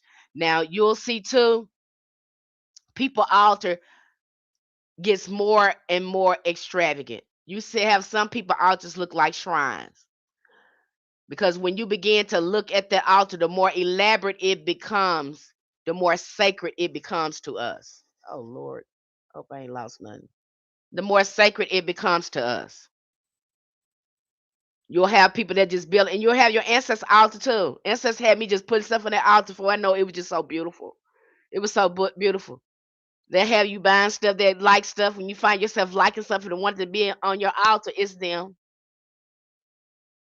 I had something just my outfit was just beautiful. They wanted a walking stick. I got them a beautiful walking stick. Uh, they wanted different patterns on a tablecloth. They wanted to look flowery. They love fresh flowers. They love carnations. Most spirit loves carnations. Okay, so I kept fresh flowers on there. They like fresh. Some of them like fresh fruits on there. Okay, and of course coffee. I don't know what kind of liquor your ancestors like, but again, the more elaborate your altar become, the the the stronger the connection you have with it. You see some people out there, it look like shrines. I mean, it's just so beautiful. When you look at it, you can feel it radiates positive energy. Okay. And that's what we want. We want to be able to go to our altar and it resonates positive energy. And I have a lot of people saying too, I get some of this from some of you. And you say, I haven't been in my altar because I've been sick or I've been in a bad mood. That's when you go. You go on your worst day. How else you gonna know what kind of ashe is built up on there if you're not going there? And you'll notice, especially if you go to your ancestor altar, if you're having a crappy day and after you talk to them, you feel better. We want to get you unstuck too because a lot of our emotions are frozen. And I've met so many practitioners that don't know how they feel because we have been in survival mode. Okay. So again, got to get you going there talking, open your mouth. Even in our healing community, I got you get you talking. I got to get you identifying these feelings because a lot of these spirits, that's how they're going to be communicating with you.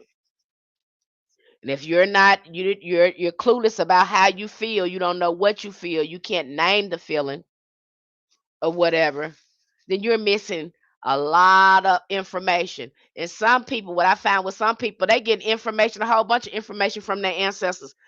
They're just not self-aware. They're missing the information because they're not self-aware. They lack self-awareness. And then when I slow them down and I start asking them questions, they start feel, oh my gosh, my ancestors was there. Yes, they was. But you won't slow down. You try and do other stuff. You're going to get more success in your practice and in your ancestor relationship if you slow down. And this is not a fast thing, too. People think, now these spirits don't work like that. Okay? They got to see that you real, that you're going to spend your time there. It may, it may take you up to 2 weeks to start dreaming about an angel or an ancestor. Let's sit there and watch you do that. Because they looking at, okay, we're going to see if they serious. Okay, they came again. All right, all right. All right, they calling us now. Okay, they real, they for real, they for real. They've been coming here every day. At this time, they for real, for real. They got to come. They gonna come, but they got to see you for real. And if you're not sincere, you're not willing to heal, because these, a lot of people, they go to spirits asking them for money, and these spirits act differently. You're asking the angels for money, and they might tell you, okay, you want to work with money, so let's work with your scarcity issues. You like, what? I want the money. No, you got scarcity issues. You can get the money, but because you got scarcity issues, you can't tap into that frequency. That's the problem. That's how these angels do. You think, a lot of these spirits do. They help you obtain. That's the same thing with the orishas. They're helping you embody those attributes to self mastery, so you can reach your goals. The issue is you. You lack self mastery and healing and not being able to tap into that free. That's what this is about. That's why I trip out when these spirits talking about you can be rich and still be raggedy. That ain't what this about. You can still be rich. We can looking at it now. How many people is rich and they still raggedy? They ain't got nothing of substance in them at all. These spirits are interested in putting something of substance in you. They're interested in you self mastery. Okay, even when you ask them for money, they're gonna again give you opportunities, bring those in your path. They don't do it for you. You're gonna do some work over here. That's basically what I'm telling you. Even when you're working with your ancestors, certain things are not gonna be open to you if you're not willing to heal and work on yourself. That's the byproduct of healing. Is being able, that's what a block is. When you find yourself can't do a certain kind of magic, it's something that you need to heal up within yourself. A type of thinking that you need to move out. That is what a block is. So while you're doing the blockbuster is doing nothing but helping you move it out energetically and spiritually with your ancestors. But you also have to consciously and physically do the work. You don't get out of it. And what that does is speed your work along, helping you be more successful in moving out those blocks. You can be rich and still be raggedy. Put it on the t-shirt. Yep. You see these raggedy folks, they just as raggedy as they want to be. See what the P. Diddy person was? Bless his heart. That boy need to be here. Look at R. Kelly, need to be here, rich and was raggedy. Messed their life up because they raggedy. Okay, just like the football coach here they was talking about. It did thing with the girl. I don't know this whole story, but it run down your timeline. And man messed up getting, they said the man was getting what, millions a year because you want to be with this girl, whatever you got going on. Now you raggedy because you wouldn't fix your raggedy stuff. See how you being raggedy? You had it everything. But because you wouldn't fix that raggedy, now you lost everything. Fix the raggedy first. Okay? Because I guarantee you go to tap it in the hoodoo, you're gonna run into your raggedy. My aunt told me you can't ever do work if you're not level headed and started making sense finally. Yes, you can't do it. That's why ancestors wouldn't show us nothing when we was young because they knew we was raggedy.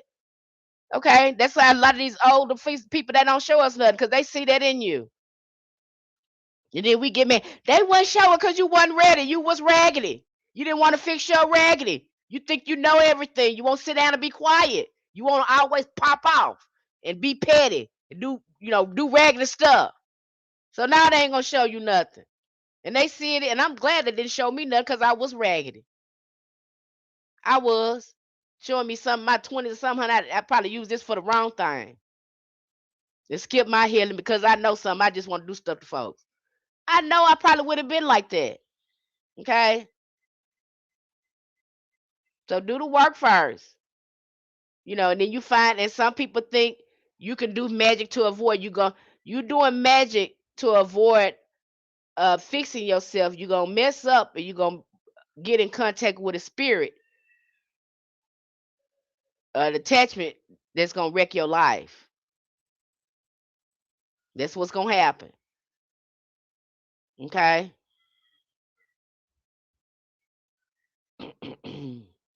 The power of an altar largely in its visual and symbolic language. By giving the form of formless altar objects allow the sight to engage in the spiritual realities that are otherwise difficult to comprehend. Again, you start to shift your consciousness. You're tapping into the unseen, non-ordinary realm when you go to your altar. You'll find too, if you just go to your altar and start talking and start just talking to your ancestors, for example, they'll start shifting things out. For instance, I'm going to use an example. What happened to me? My car got broken into. My credit cards got stolen. I mean, they got a hold of my stuff for just got a hold of my bank account, my credit cards, and all that stuff. I was just so, they broke the window in my car. It was just crazy. And I just, when something like that happens, your anxiety is high, and the bank people was talking crazy like they weren't gonna be able to help me, honey. And I went to that altar and I said, "Fix it right now, ancestors. Fix it right now. I know, I'm not innocent in this. I shouldn't have had my purse in that car, and but I need this, and I need to be restored. These people talking about it's gonna take me this long to be restored. I need to be restored within a week." I need this to happen within a week. I need all my income, all my credit card stuff to be restored. And I cried like a baby too. I cried, cried, cried. And I think within 2 or 3 days, I was restored. My credit card came in the mail fast. They put the money back in my account fast. It was like it never happened. Got my window fixed in my car. It was like it never happened. It went boom, boom, boom. Everything was fixed. You know. And again, had I not went there telling them, because I was like, hell, I don't even know what else to do. I don't think and sometimes that's all you can do. Okay, but those spirits want to hear that. They move by sincerity. They move when you are open. All this fluff and shaking and jiving and stuff like that, you can't do that with them. That don't move them. Sincerity moves these spirits. I don't care what you seeing up here. Okay. And you'll find if you be real with your ancestors like that, they'll be fixing your life for you without even you saying anything. You just talking and telling them what's going on in your life and what you're trying to do. You're gonna need some spiritual friends in these streets. And when you do get ready to do magic, they'll give you something to do, and it works. That's why I say when you do magic, don't look at what other people doing. Look what comes up for you and what your ancestors are guiding you to do, because your magic is going to totally look different from theirs, and it doesn't mean it ain't hoodoo. It means it's your magic. And please don't show it to nobody else. Please don't come up here putting eyes on your stuff. Everybody don't need to know all the ins and out of your work. Every work is unique. It's, to the person. It's like your fingerprint. It's your frequency. You have some people doing somebody else's work and it don't work. Now, simple stuff like egg cleansing and things like that, those are simple things. But when it really gets into your work, the way you putting things together, please don't show them that. That is for your family only. Even when you're helping other people, you can give them a little guidance on it, but you don't have to reveal everything about that. Leave it open for their spirit guides and their ancestors to lead them on how to do the work. Even when I have you looking at these books full of workings, I'm also telling you what jumps out at you. Don't take everything with that, but what jumps with you, what you resonate with, how you imagine your magic to look, because magic is about creativity too. It's about art. Okay, and then run it by your ancestors, because sometimes we can see something up here. I have saw something and say, "Ooh, I want to do this," and all the ancestors, we don't want you to do that. Why you putting all this stuff on there, girl? It don't take all that to get that together. But this is what they said. Nah, we only want you to use this herb right here on that candle with that oil. That's it. What? Yeah. What is that gonna work? What did we say? We said do it like this. It be simple stuff. So when you first start out on your journey, your ancestors will have you doing simple stuff, and it works. It worked every time I've seen it. I have done it before. They had me working with the what was that? Onyx, a black onyx, to lay a trick for this woman at my work. Now I ain't never seen nobody lay no trick with no stone. They showed me how to lay a trick and got rid of that woman too. Now I've seen people hot foot people and things like that. No, no, no, no. The ancestors had me working with a stone in Florida water and got that woman up out of there. I ain't never seen nobody do that, but they showed me how to do it. Nothing but a black onyx stone and some Florida water. Got that woman up out of there. Okay? And even when my coworker was telling me, man, the spiritual baths, I got a story. They cussed me the fuck out. What you do? You got to do some stuff you ain't got no business doing. Probably. They probably had you, that do what they ask you, do a divination, get their approval, stop following people. Because what they have for you would be totally different sometimes than what you have for yourself. Okay. I have been at that altar, been wanting to work some people out, be like, I'm mad at them. And so and I always go to them first before I do anything. Before I work anything or do any work, I go to the ancestors first, especially if I'm pissed off. If my emotions, because that's the place to release it. Spirit moves more. You don't know how to release your emotions. You think going off on the person and all that is releasing. No, you take that to the altar. Because them spirits move when you take it there. If you mad, you pissed off, take it to the altar. That's how they gonna move. They gonna move when you do that. And you thinking to yourself, you depressed. That's when you go to the altar. You go to cry and tell them how you depressed, you sad, you need help. That's when you take it to the. That's what it's there for. And before you know it, you'll start feeling shifts in your mind and your thinking. Take it to the altar. You think you gotta be in a good mood to go there? No, you go there when you raggedy. That's what it's there to fix you for. It's to help you to fix your raggedy stuff. That's how we got it there. That's why I tell ancestors, you know how I'ma do it. Cause you know I ain't always right. I be honest with myself. That's how I talk to them. I ain't always right. Sometimes we got a little crazy in our family, right? So I need you to fix it. That's why I'm here. I don't know what else to do. I talk to them just like that. I don't know what else to do. Cause you know how I'ma fix it. And I ain't all the way right sometimes. I'm still learning. I don't know everything.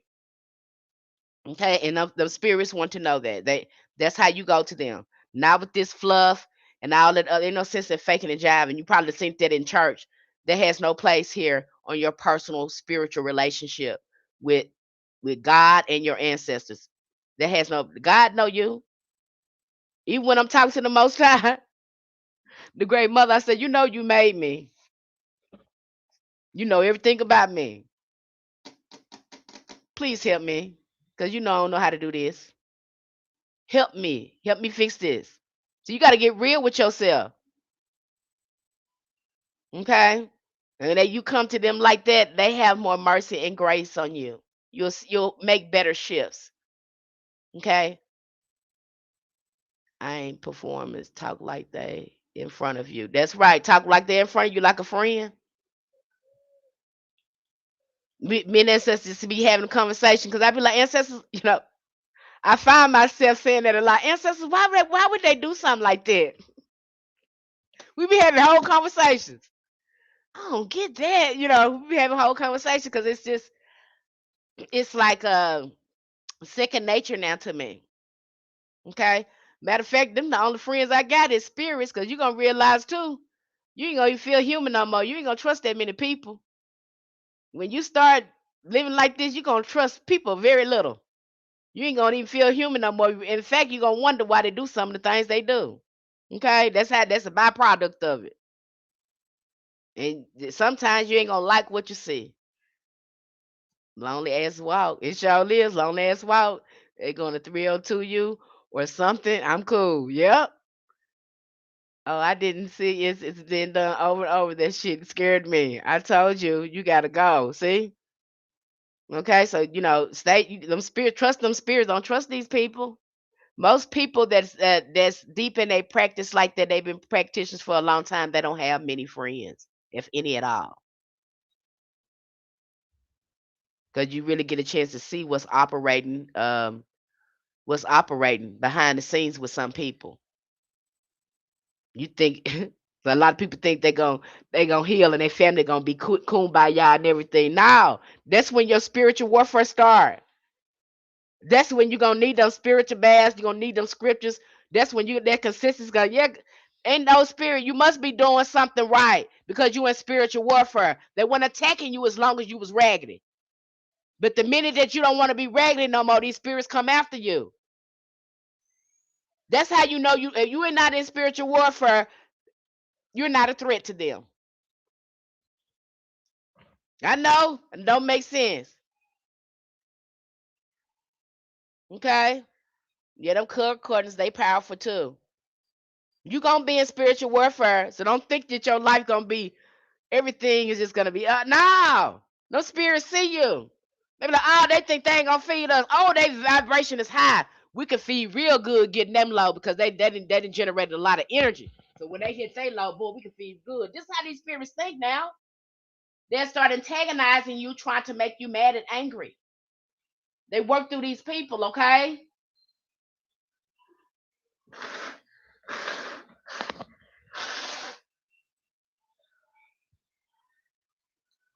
You think you just need to clean the inside, outside these spiritual baths? No, you got to clean your mind too. That's what shadow work and stuff come in handy with. Excuse me, y'all. I'm cleaning my nose. Okay, that's gonna come in handy. You need to know these personalities. They coming out as narcissistic, narcissism and personality disorder and all that kind of stuff. These are spirits and people. Until you see it, who y'all go watch that movie Fallen? Go watch that.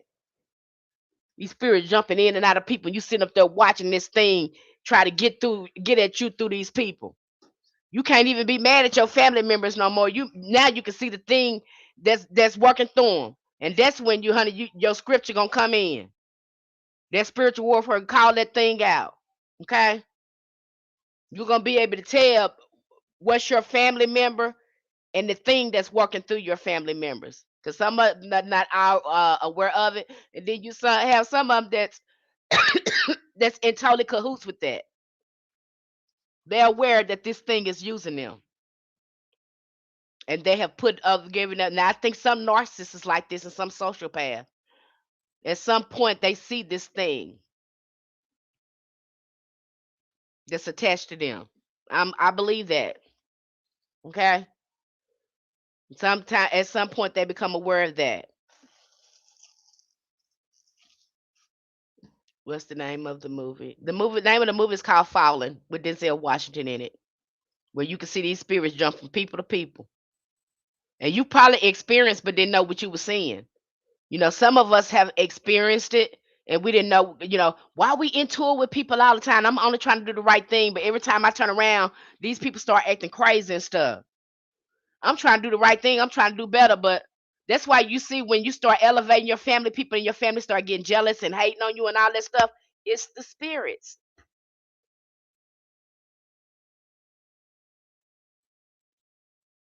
You mad at the family member. No, because when we experience trauma, intergeneration trauma, it opened us up to spirits to manipulate us. That's what trauma does. Okay. And we have to clear that stuff out. Some of it is the spirit of shame, it's the spirit of depression. It is the spirit, some people are just angry all the time. It just manifests in different ways. I've been crying all week. And start asking yourself, where is this coming from? I want to move this out. Again, being intentional about controlling your mood. Don't let your mood control you. You control your mood. If you are having a low day, learning how to take care of yourself. Okay, I know I'm having a low day. How do I take care of myself? I need to do a bath. Oh, maybe I need to watch a funny movie to uplift my mood. Maybe I need to focus on doing some artwork to shift my moods.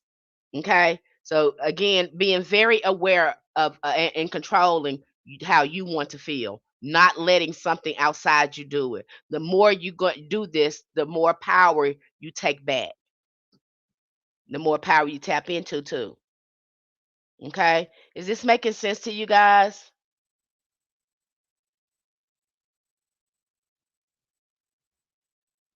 Okay. And some people want to tap into power, and it trips me out. But you don't know how to set. You want to pick up magic and power and stuff, and you don't even know how to master yourself, your own power, your own energy. And you want somebody, you want to tap into power, and you don't even know how to sit down and be quiet. You don't know how to sit down and be quiet, but you think you ought to have some power. You actually think these spirits are going to give you some power without you doing any inner work. I don't care. You can call yourself priestess. You can call yourself, I don't care what you call yourself. And these spirits not interested in no titles. And really your title don't mean nothing until the people name you. We don't name ourselves. It's the people that name us. You see that in hoodoo. They got their title from the people because of the work they were doing in the community. A lot of them didn't name themselves priestess or none of that stuff. It was the people that's calling them doctor and auntie aunt so and so and uncle so and so and root workers and stuff like that. It was the people calling them that. They weren't calling themselves that. So I don't care what you get over there and get initiation, call yourself. What do the people call you?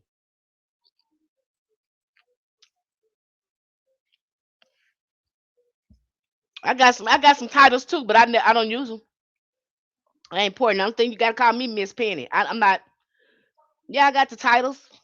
I don't lead with that because that doesn't equal experience and wisdom. A title doesn't equal experience and wisdom. I'm more interested in sharing my wisdom and experience with you that I know that works.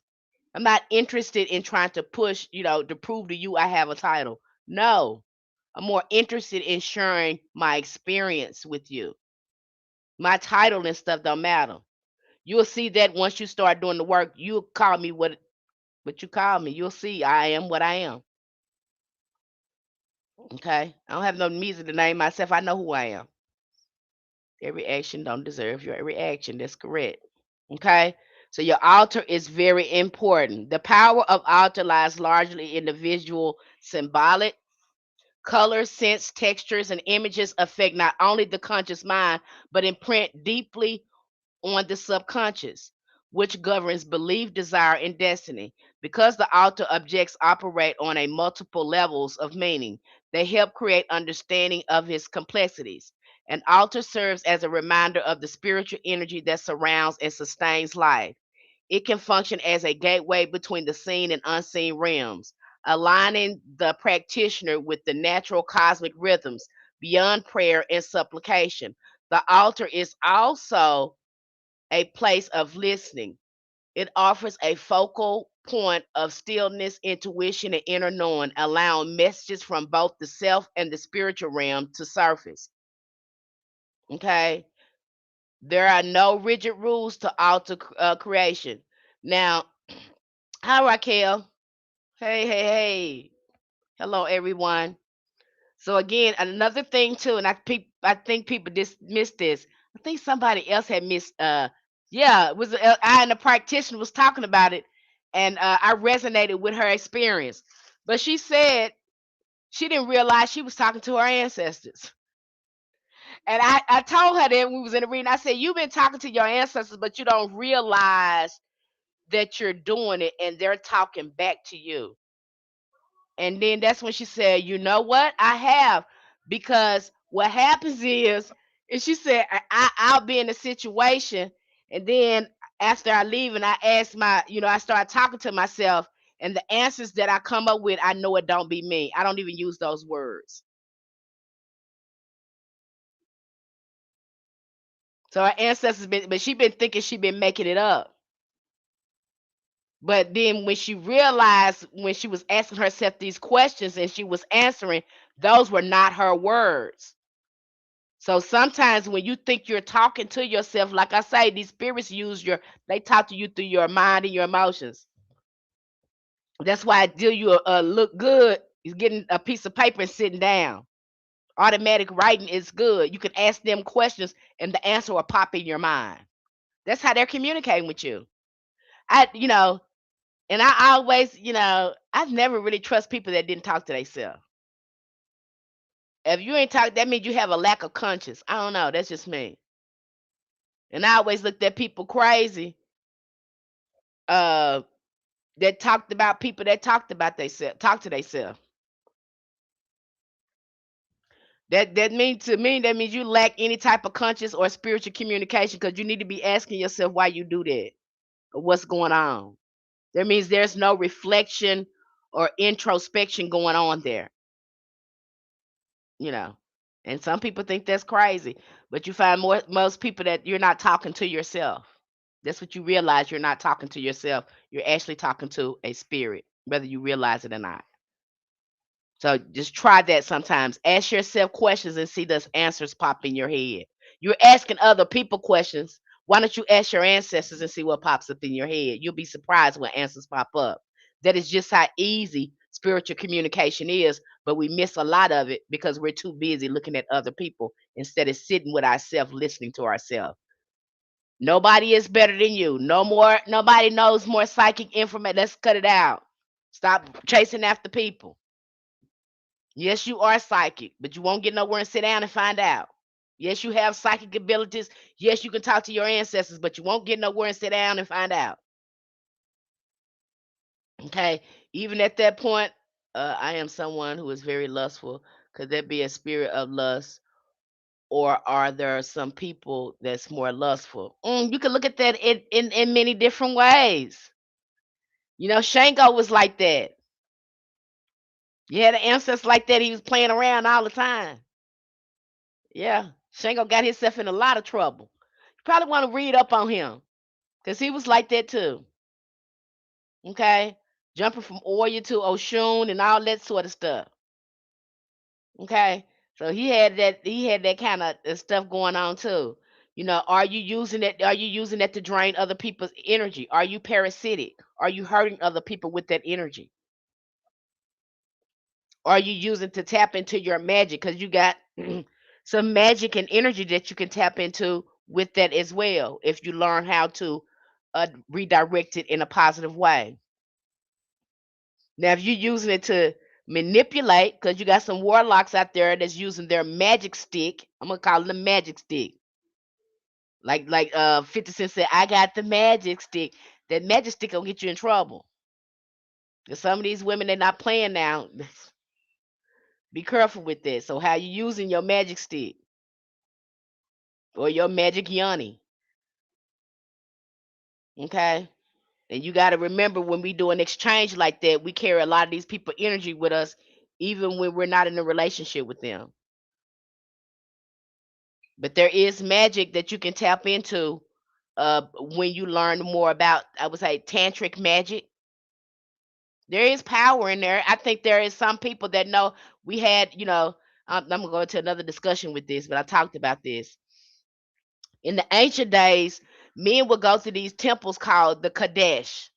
And in these temples were women that knew tantric magic and knew how to help men uh have an experience with the divine feminine. And the only way to do that is to come in contact with these priestesses that knew how to open up the kundalini or tantric energy to help them have this experience. That's why you'll see that in the Bible, they're going to what you call these brothels or temples, and they're being with it. They're calling it, these are ugly names they given us, but they call them ex workers. These were ex workers. These were not ex workers. These were people that knew how to use that energy because they got you. That's very spiritual. You opening up your chakras, and it's a spiritual expression versus to what you seeing it being how it look today. But men were paying high dollar money to go into those temples to have those experiences, and they try to separate that from the church. And now you got regular stuff going on, and these men they jealous of the women. I mean, it's just a whole bunch of stuff. Okay, but it used to be a time where spirituality and that was not separate. Okay, that's why you have a lot of these temples. They have a lot of this tantric magic up on the walls, and people don't understand what was going on. But if when they're mentioning Kadesh in the temple, I mean the Bible, they're talking about those temples. And men they did not like. That's another thing too. Uh, that's why you have them, calling women bodies evil because again, the only way for them to come in contact with the Most High is to be engaged with these women. And you had some men that worked in the temple as well. You had some men that did that type of work as well. So, I kind of talked about this when I talked about the divine feminine. You see Cardi B, you see Megan the Stallion, you see this music, those type of sirens and things like that, they would have been in the Kadesh temple. And men would have paid much money to see them perform and things like that. And then to be able to have a ceremony with them, you would have to pay top dollar. And then you had all these women that would come in there and open you up, and you would have this high vibrational actual intercourse. I'm trying to put it make it PG. You'll have this experience. Another movie to watch talking about this, go watch that show Salem. Have you watched that movie Salem when this doctor he was a doctor and this woman was a witch, and he was trying to bring spirituality. She was telling him that spirituality was it was influencing his medicine as a doctor. He didn't believe that. And so they end up having relations. And while they was having relations, she took him into another dimension. He was able to see another dimension while they and this was through their orgasm. Through their orgasm, the peak of their orgasm, they were going into another dimension. You even have them, you had rituals where if people wanted their land to be fertile, you had people that were good in this tantric magic. They would go on their land, have relations, and then the crops and stuff would start growing on the land. Yeah. So that magic is very powerful when you know what you're doing. Okay. I'm looking forward to the tantric magic convo. It goes into the magic of Mary and Magdalene. I've been wanting to get into that, but I don't know how to talk about it. It's so taboo, and I've had not heard many people talk about it. It's so taboo. I'm still learning, trying to figure out how I want to approach that. Okay, it's again with respect with a lot of high respect, because it really is a respectful magic, and the way you should approach it should be that way. That's why you'll see they have denoted, people to being ex workers and all that too. But these ex workers, really, these would be the women that would be sort of like priestess that would help men elevate in their consciousness. And you look at these ex workers, they have been here. They have denoted, you know, made them orchestrize them with these names. But many of these people, exotic dancers and things like that, if you were in the Kadesh temple, that's what you would see. And men paid high top dollar for that. Now that's why that witch hunting stuff went on, because these women owned the land. They own a lot of land.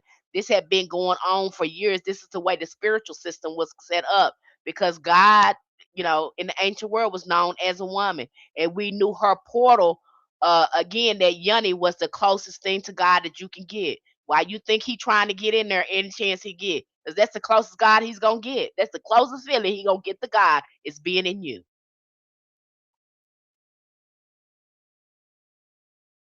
That's why he get out of there, and he spend his life trying to. Most of them spend their life trying to get back up in there. Okay, they don't care. They used to have to go there and have those experiences like that. So when you're seeing the Kadesh temple, and you see these men going to the temples to be with it, they like to call these temple pros. I can't even say the word because I might get flagged. Ex workers or whatever like that. No, these were priestess, and then men convinced women, because they were intimidated by that power. You have men, you know, uh, castrating themselves and all that stuff just to get that power. Okay. And they convinced women that that was wrong, and that they knew better, and they body was evil and all that sort of stuff, and that they knew better, so they created these religions. This took a while, because that's what you're seeing in the Bible. You're seeing women's spiritual practices being colonized. I said it. That's what's going on there. Okay, they're colonized women's spiritual practices, and men are creating a religion. You go read the book, Great Cosmic Mother, but that's what's happening there. So, depending on how you're looking at it and how you approach it, yes, it's a very sacred practice, and women are what ahead of it. And the practice itself is divine feminine. It's, if Cardi B and a lot of these exotic dancers and stuff really knew where that originated from, I think they would approach that with more respect and sacredness. But that's where that came from. It came from these temples. And these men had to pay high top dollar. Because when you go in there, you might have this man come in there, and he say, "Hey, I want to have this experience." He have to pay the temple. Okay? And so you'll have these women, they may put on a show. They'll put on a show for him. They'll do their little belly dancing or whatever they do. They're singing and all that, and again calling down this energy. And then when before he gets in there, he got all these women on him like this. Again, it heightening his experience. Then the priestess comes in there, who's familiar with the tantric energy, and she begins to act. Now, it might be other women in there heightening the experience, because, again, in a man experiencing something like this, it's going to be like he's reaching into God. He start having these experiences. That's how it was done. Okay, just like you see, kind of going into, it's like a, I don't know. Cause that men would go in there and get baths, depending on what you had going on. They would do a bath with you, a bath ceremony with you, depending on what you had going on. But these women, they were priests that were ahead of that. And in fact, that's why you have a lot of these men in the Bible, these Abrahamic men in the Bible marrying these women, because they were priestess, because they knew a lot of this knowledge. In fact, Abraham, Isaac, and Jacob wouldn't be, or Elijah or Muhammad wouldn't be who they are without the women. Believe me, they're not mentioning these women for nothing. They're mentioning these women because without these women, they would have no recognition or props in the ancient world if it wasn't from these women. Because these women, most of them were priestess and they knew all the rituals. And the only way they were coming in contact with the God is through these women. Just like Mary Magdalene, she was a priestess. Wasn't no prostitute or none of that. Okay? So you look that up for yourself. I'm still trying to figure out how we're going to talk about that. You know, I don't know how we're going to talk, but you see that too in hoodoo. We did work with ex workers. You know, you did have ex workers and using follow me boy and all that sort of stuff. You had some ancestors that work with that energy. There's no judgment over here in hoodoo. You know, and you might have a client like that to come to you. They may be an ex worker. Again, getting them to work with energies like, let's say, a Zerly Frida or mermaid energy or that such like that. Again, you might find yourself helping them with that. Okay, there is no judgment here, but it is a right approach to your life to bring it in more harmony so you can experience more happiness. I don't know how I'm gonna talk about this subject, but I will. Hell, I already talked about it practically here. Okay. An altar serves as a reminder of spiritual energy that surrounds and sustains life. It offers a focal point for stillness, intuition, and inner knowing. So we're gonna get there and be quiet. Whatever we got going on, talk about it, and just sit and see what comes up. If you just need to ask yourself questions and see what comes up, what answers pop up into to your head, do that. We should be doing altar work. The more we're doing at our altar and working on our altar, again, the stronger the ashe gonna be. Go there when you mad, go there when you sad, go there when you happy, go there when you depressed, go there when you sick. Go there. Okay? There are no rigid rules for altar creation. Some people maintain a single altar that evolves over time, while others build multiple shrines with specific purpose. Multi-purpose altars may combine ancestral reverence, seasonal work, healing, and protection. I don't recommend that. Okay. If you got an ancestor altar, that's the ancestor's house. That's their altar. Now, what I find, if you a practitioner here, one of the altars, some of the altars that practitioners usually going to have, they just go ahead and set up a money altar. Go ahead and set that up. Most of them already have a money altar. They don't do number money work from that altar. They there. And they may be working with an angel on that altar. They might be working with a saint on that altar. I don't know. They might be working, with just roots and herbs on that altar. But again, these are one of the altars you can probably want to consider. Since they keep doing money spells when you could just get a money altar and just keep that frequency flowing into the home. Just keep doing a ritual that always promote money once a week.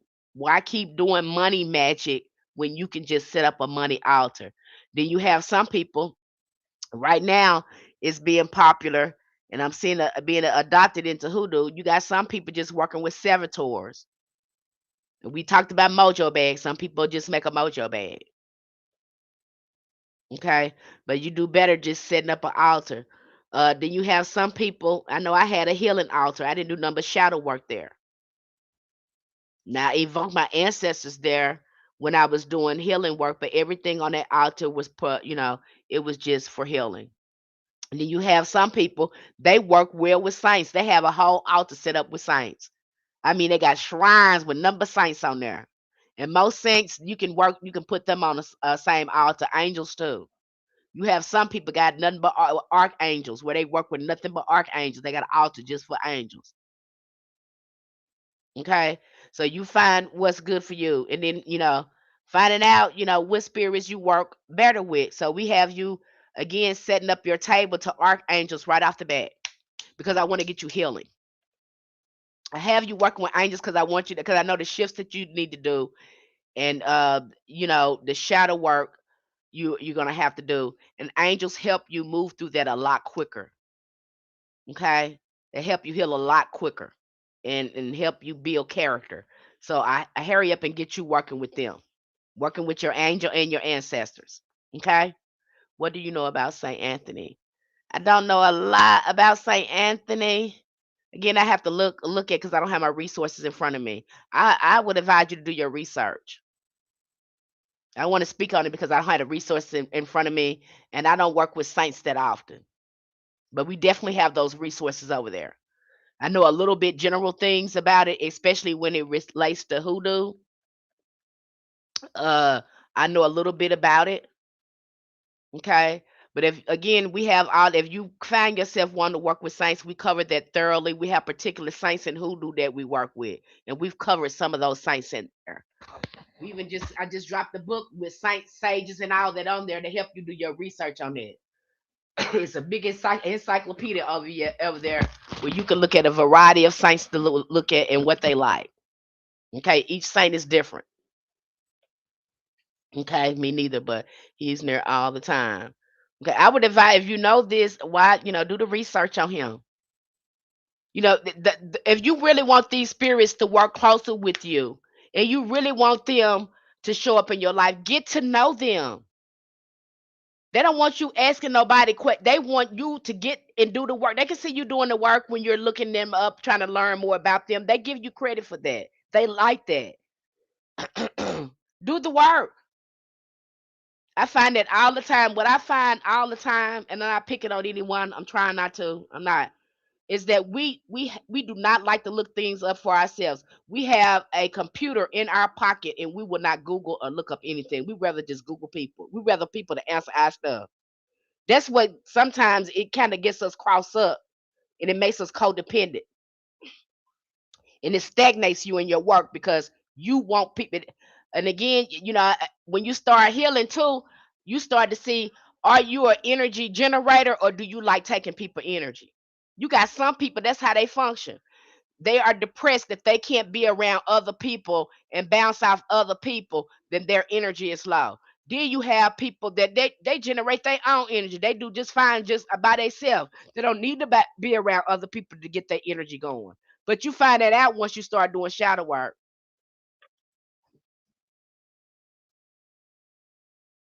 Because that's how St. Anthony works when you're not going to be how he works with everyone. Again, look him up because again, before I even have you working with a sign or anything, I give you all the information on them because that's what you need to know. You don't need to be wondering about nothing. You need to know how to communicate with them and how they communicate. I give you all those resources so you don't be confused. Okay. So if you want to work with a certain spirit, I'm gonna give you the information on how to set up the table, what's their favorite herbs, what's their color, do you need a statue up there? I just give you all because that's what we do and who do we set up tables. We set up tables and we make friends with spirits. And see, you have the occult people, they are demanding, we have perfected this. And you'll see this too among the what is that? Who's really perfected this is the Hispanics or the Latinos. They know how to work with them saints. We talked about they know how to work with them saints. They know what they're doing. They got the most recent and accurate information when it comes to saint veneration. So if you want to know anything about saint veneration, I recommend that you start looking at how the Latinos and the Hispanics works with these saints. They have the most recent undisturbed rituals and things when it comes to working with saints because they never stop conjuring. They never stop working with spirits. But they cut a lot of our ancestors off from that in the South. And so a lot of our stuff had up under Christianity, where some of people in diaspora they had more room because a lot of their stuff hid up under Catholicism. Okay. Do your own research. Do your own research. Look for yourself. Stop depending on people to tell you things. Learn for yourself. Because what you sending these spirits, you ain't real. You're not for real. You faking and jiving and playing and all that stuff. That's what you sending a signal to them. But when they see you sitting down, spending time, putting in your time and you actually doing this and you talking to them, you have better chances with that. Okay, you have better chance with that. There is no shortcuts here. I don't care what you see people doing. People put in work over here in hoodoo. That's why I have to tell people, is this really magic though? Because I had to get my butt up at 3 o'clock in the morning, and I was praying, I was talking, I was using, you know, I've been up here praying and keeping focused and all this kind of. Is it really magic though? People do work over here. Practitioners are actually we're pushing back plates. You understand me? We getting up at 3 or 4 o'clock in the morning. We reading, uh, so many Bible verses and chapters. Excuse me, y'all.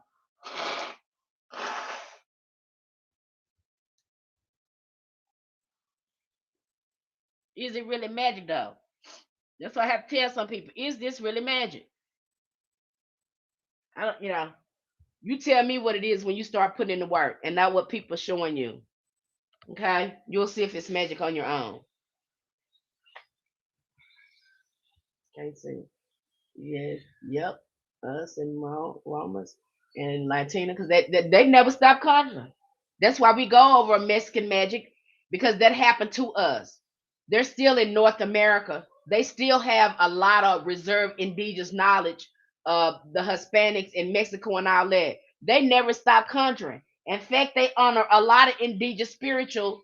They have a lot of indigenous spiritual. What am I trying to say? Indigenous spirits in their practice that's connected to the land. They preserved a lot of that knowledge, and don't dismiss that. They keep telling you about Africa, but the land, the indigenous America, these ancestors are more important than reaching out to Africa, because they came to our land, we absorbed them into us. So this thing with Africa is kind of creating a deception, and you're hijacking the ancestors that need to be honored there by jumping over there in Africa. It's just, that's why I have to come here and talk about this. For example, Saint Martha, a dominator, is snakes in her image. Yes, yes, yes, yes. You'll see a lot of them too being synchronized with voodoo and the Orisha. Yep. That's what Korah said. Ain't nothing but work. That's why they call it working. The Bible verses, glasses, statues, etc. It's working. Okay. They might have you to do some candle work, to put, again, to move the magic and put your intentions into it. But ultimately, you're gonna be working with a spirit to clear the way to help your magic manifest. I don't know a person. Point me to a person that is not working with a spirit and magic. If you don't like working with spirits and things like that, don't jump in hoodoo. Don't do it. Even John the Conqueror is a spirit now. These elementals, these roots and herbs and things like these are elemental energies that you're gonna. I will come go into that a little more tomorrow.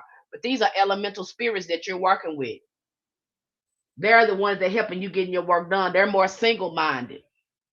That's why you have to have be clear about your intentions when you're working with these roots and herbs, because they're more single-minded. They're gonna work on getting it done. I don't know a person that is picking up something that's not working with a spirit. Okay. Everything I see done in churches is the same thing done behind doors. So I don't know how it's seen. Okay. And the currents know when you're trying to be transactional and when you're rooted in reciprocity. Yep, they sure do. They sure do. So don't go there with the no fluff. That's why you see people go through a psychosis. Now, what's the night? These magicians and occultists have tried to do that with these spirits. And then they get mad. We can't work with them. They're evil. No, you won't do the right thing. You want to be raggedy and use these spirits to get what you want, but you don't want to fix yourself.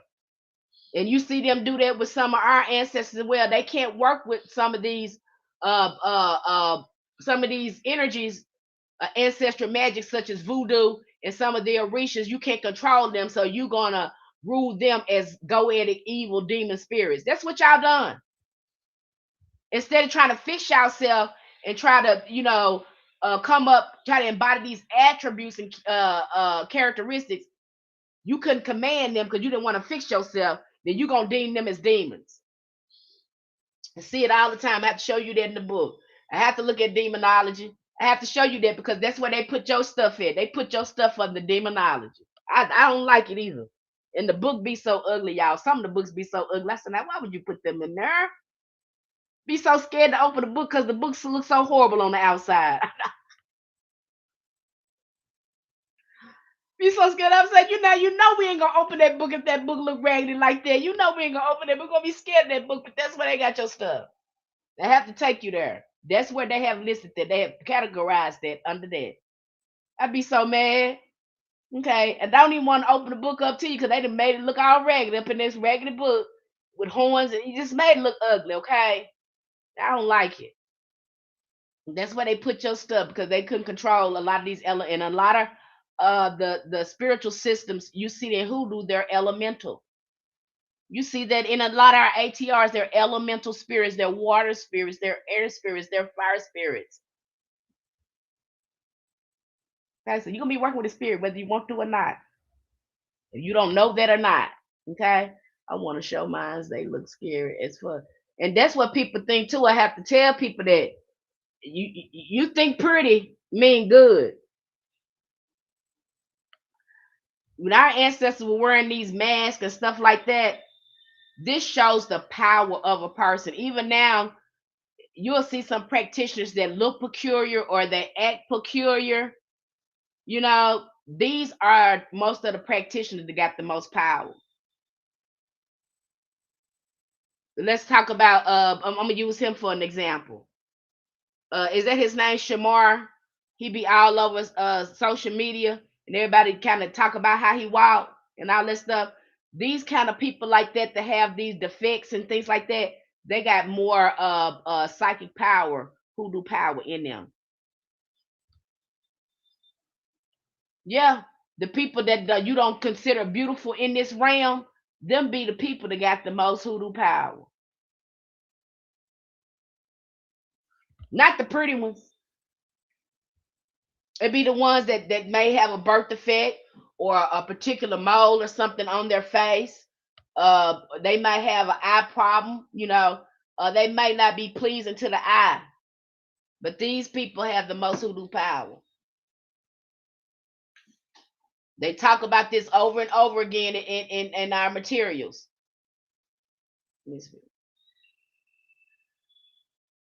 Okay. They talk about this in our books as well. That's why my mama then was slapping me, hitting me in my face, and I was staring at people. Don't talk about you did not talk about nobody. Okay. And they was protecting us because they knew these, people that look like that, they're under a certain type of protection. Okay. And some of these spirits, you think they're gonna look, even some of these angels, they can be intimidating to behold. They don't look like what you see in some of these books. Some of them will prostrate you. Some of these spirits will prostrate you if you seen them. Even when we go through that Goetic book, and then I told you about the Black Mirror. Prepare yourself to see that. But most of the time, you're going to be feeling, you'll probably see them in a vision in the third eye. But if you were to see them in the physical reality, then they going to look like what you see in the books. And again, this is not evil. This is a representation of their power. Just like when you see all these crazy masks that our ancestors made, you be like, oh, again, that's the power. They use these masks to go into the spiritual realm. Then the spirits know that's the power that they hold. Because a lot of these spirits, they will look like that. Okay. Especially when you get into shamanism. Telling how these spirits gonna look when you go, how your spirit animal or your spirit team is gonna look to you. And again, it's not to be scary, it's a representation of their power. And you can see that too when you see some people, you think oh, they're not very pretty, or they got this birth defect or whatever. These people be the most powerful hoodoo practitioners. So don't get it twisted. And everything pretty ain't good. Don't get it twisted. Gotta tell you that. Because a lot of y'all love these outer appearance and stuff. But I've seen some hoodoo practitioners that you wouldn't even think they was that. Okay? This peculiar looking people, you would pass them up. You wouldn't think they were working with anything. And then you sit down with them, they working with some fire root work and hoodoo. They know exactly what they're doing. Very knowledgeable. But because they don't look a certain kind of way, you think they don't know. You want to leave them damn people alone. That's what you want to do. Okay? All right? I had somebody up there showing pictures, making fun about how people look. You think it's funny. And everybody on there thinking it's funny. I said, you need to stop that. I don't know why is that funny to you? Because they don't look the way you want them to look. So now you want to orchestrize them. You better stop that. You better stop it. You better leave them people alone.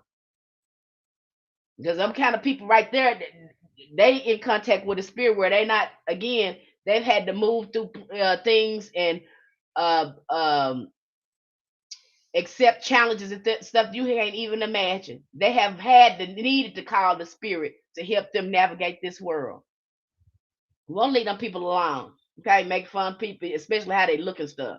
Leave them folks alone. Okay, you don't know what they're working with. And in fact, I forgot it's that Abatala. I think Abatala is over all the people that got disabilities. Leave those people alone.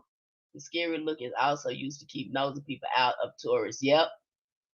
And some folks ancestors not playing about them. Okay. So just because they look funny and stuff like that, leave them people out. Them really the more, because again, that's the power that they have in the spiritual realm, but you don't know that because somebody told you that beauty and pretty look this kind of way. Okay. But honey, you don't know this. You probably look ugly in the spirit realm to spirits. You probably look beautiful in this realm, but in the spirit realm, you probably ugly as hell. Think about that. Think about that. They're probably beautiful. It's I don't know what in the spirit realm, and you probably beautiful in this realm. In the spirit realm, you are ugly. No one wants to have anything to do with you.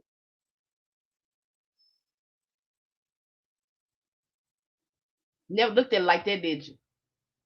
You think pretty mean good, don't you? You never looked at that. Sit down and think that's why your ancestors were hitting us in our face and in our mouth. We was making fun of people, talking about people. They were trying to help you.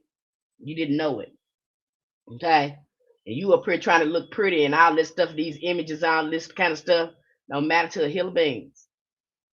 You got people changing their bodies and all this stuff and rotten on the inside. They just rotten as they can be. Okay? They look good on the outside. You go to talking to them, they open up their mouth, you wish they kept it closed.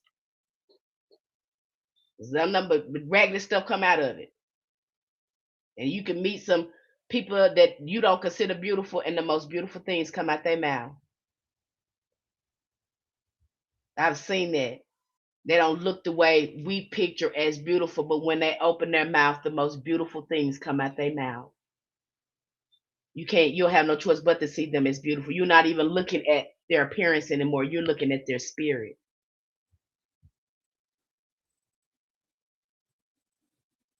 That's what counts. You have some people like that.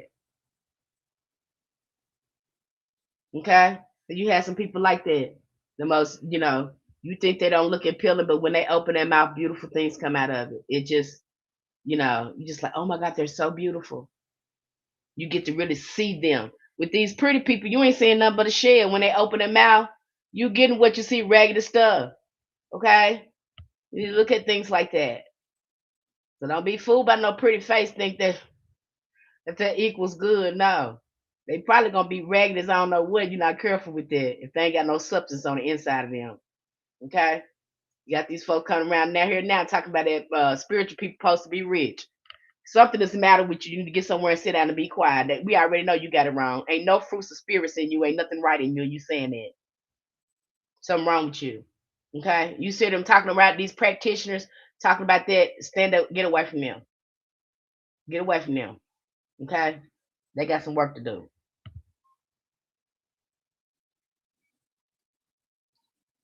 Together, African American Magick, Conjuring of America, and Altars reveal a coherent spiritual worldview. So when you go into this book, this altar book, I love this book because it's gonna expose you to a variety of different altars that you can set up in your house or set up that you may be interested in. I wanted you to get you interested into looking at altars because what I find is a lot of you jump into hoodoo and you're so afraid of altars. Some of you are afraid of it. I've asked some of you, do you have an altar? No, I got no. Well, you know, at some point you're gonna have to erect one, right? If you're gonna be doing hoodoo, you're gonna need some type of sacred space to go to. Okay. And you got some people that don't want to do an ancestor altar because people that made ancestors veneration look like it's something from a ghost story. It ain't nothing like that.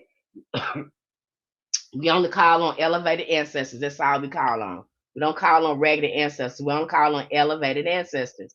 You got people using that as spookism, scaring people with that. Your books on your page. Uh, I've written a couple of books, but I also have posted a lot of books here. I think that video went kind of viral. Uh, I've been studying for a long time, so I can recommend. You got to be in our community to be over there because you're going to be like, oh my God, Miss Penny, yes, yes, yes, yes. These are all the resources you have. You need to be sitting down, being quiet, and looking and talking to your ancestors, the living ancestors of the same values only. Yes, we only talk. So, and I know you're getting a general. We call on ancestors. No, we only call on elevated ancestors. That's all we call on. You'll see that in any ATR. They're only calling on the Egungun, what is the Bukalu? I'm probably pronouncing that wrong. We're only calling on elevated ancestors, and all the ATRs are ancestral centered. You cannot practice any type of magic or any or hoodoo or ancestral spiritual practices without honoring the ancestors because the ancestors created the practice. So how you gonna practice something without the ancestors? That's just crazy. People try to do it too, and they tell me I'm doing hoodoo. No, you're not. I don't know what you're doing, but you ain't doing hoodoo. But I be doing hoodoo. No, you're not. I don't know what you're doing over there, but you're not doing hoodoo. You're not honoring ancestors. You're not asking them for your guidance. You're being raggedy. You're avoiding yourself. You're avoiding a deep relationship with your ancestors and healing. I don't know what you're doing, but you're not doing hoodoo. I don't care what you're telling me. Okay? When people tell me that, I be like, what are you talking about? Well, yeah, I've been doing hoodoo and ancestors out to know I was scared to do that. But you ain't scared to do magic though. You ain't scared to call on something you don't know you working with. But you scared of the answer. Make that make sense.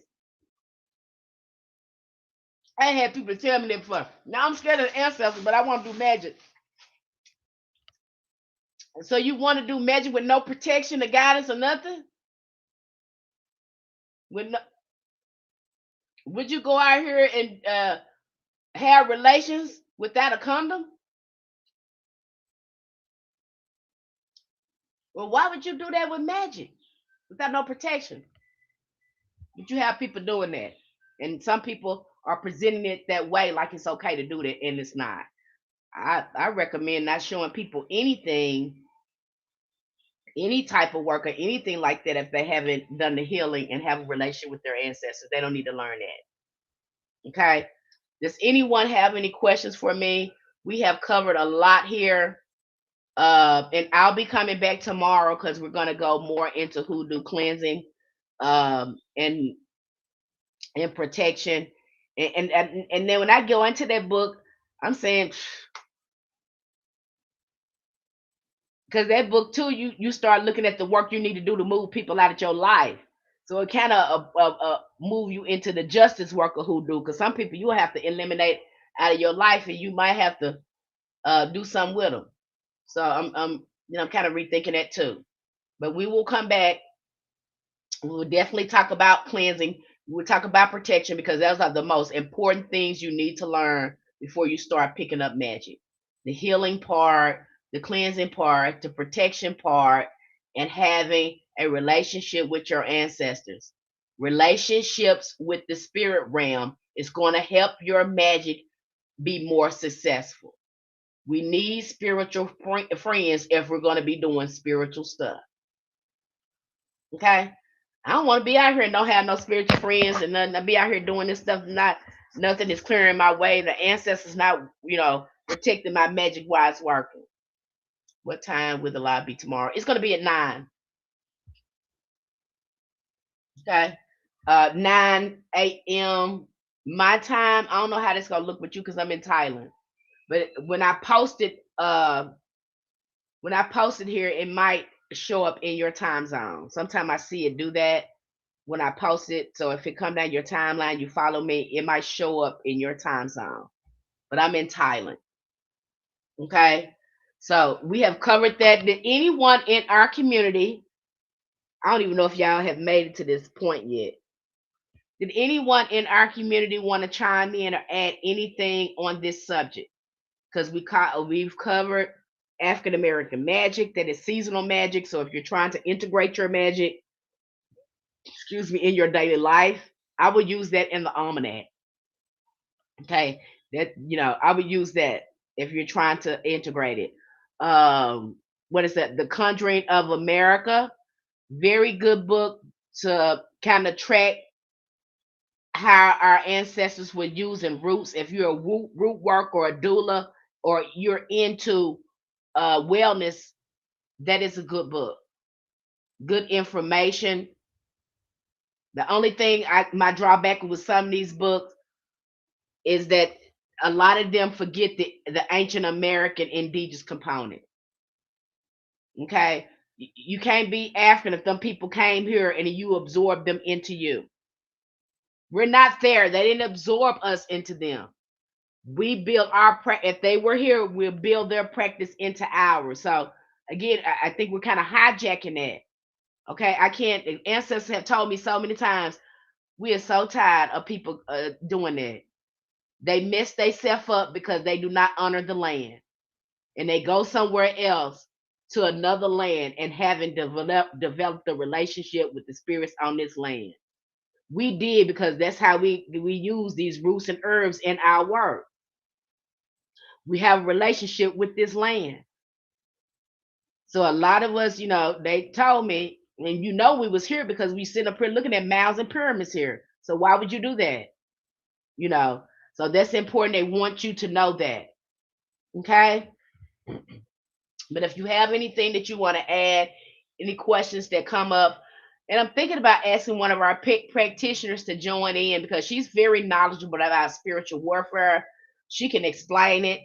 But she does a very good job explaining, and she know how to get rid of it too. She know the work to do to get it on out the way. So she's perfected that since she's been in our community. She know when she see it. Okay. I'm halfway through working conjure a guide who do folk magic. Okay, take your time. It's no rush.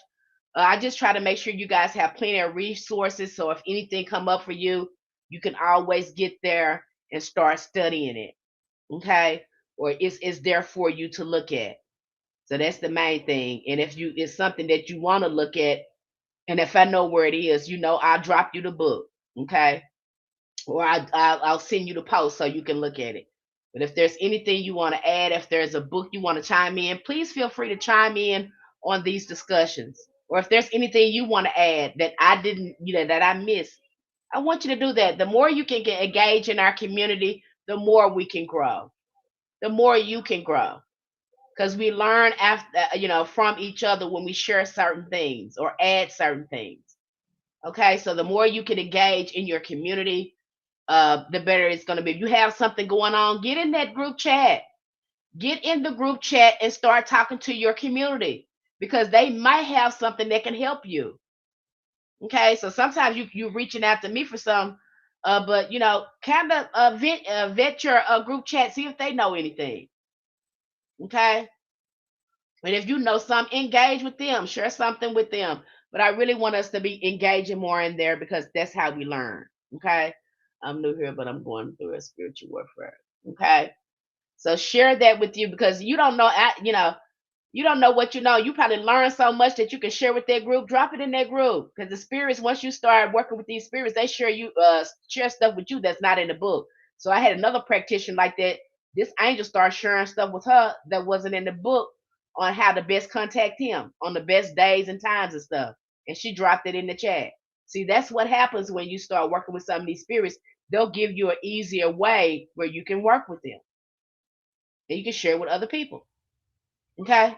All right, you guys. Love you. And I hope to see you tomorrow. Be ready to chime in and add to the conversation and bring your questions, because we're going deeper into hoodoo cleansing, the spiritual primer, how to work with spirits.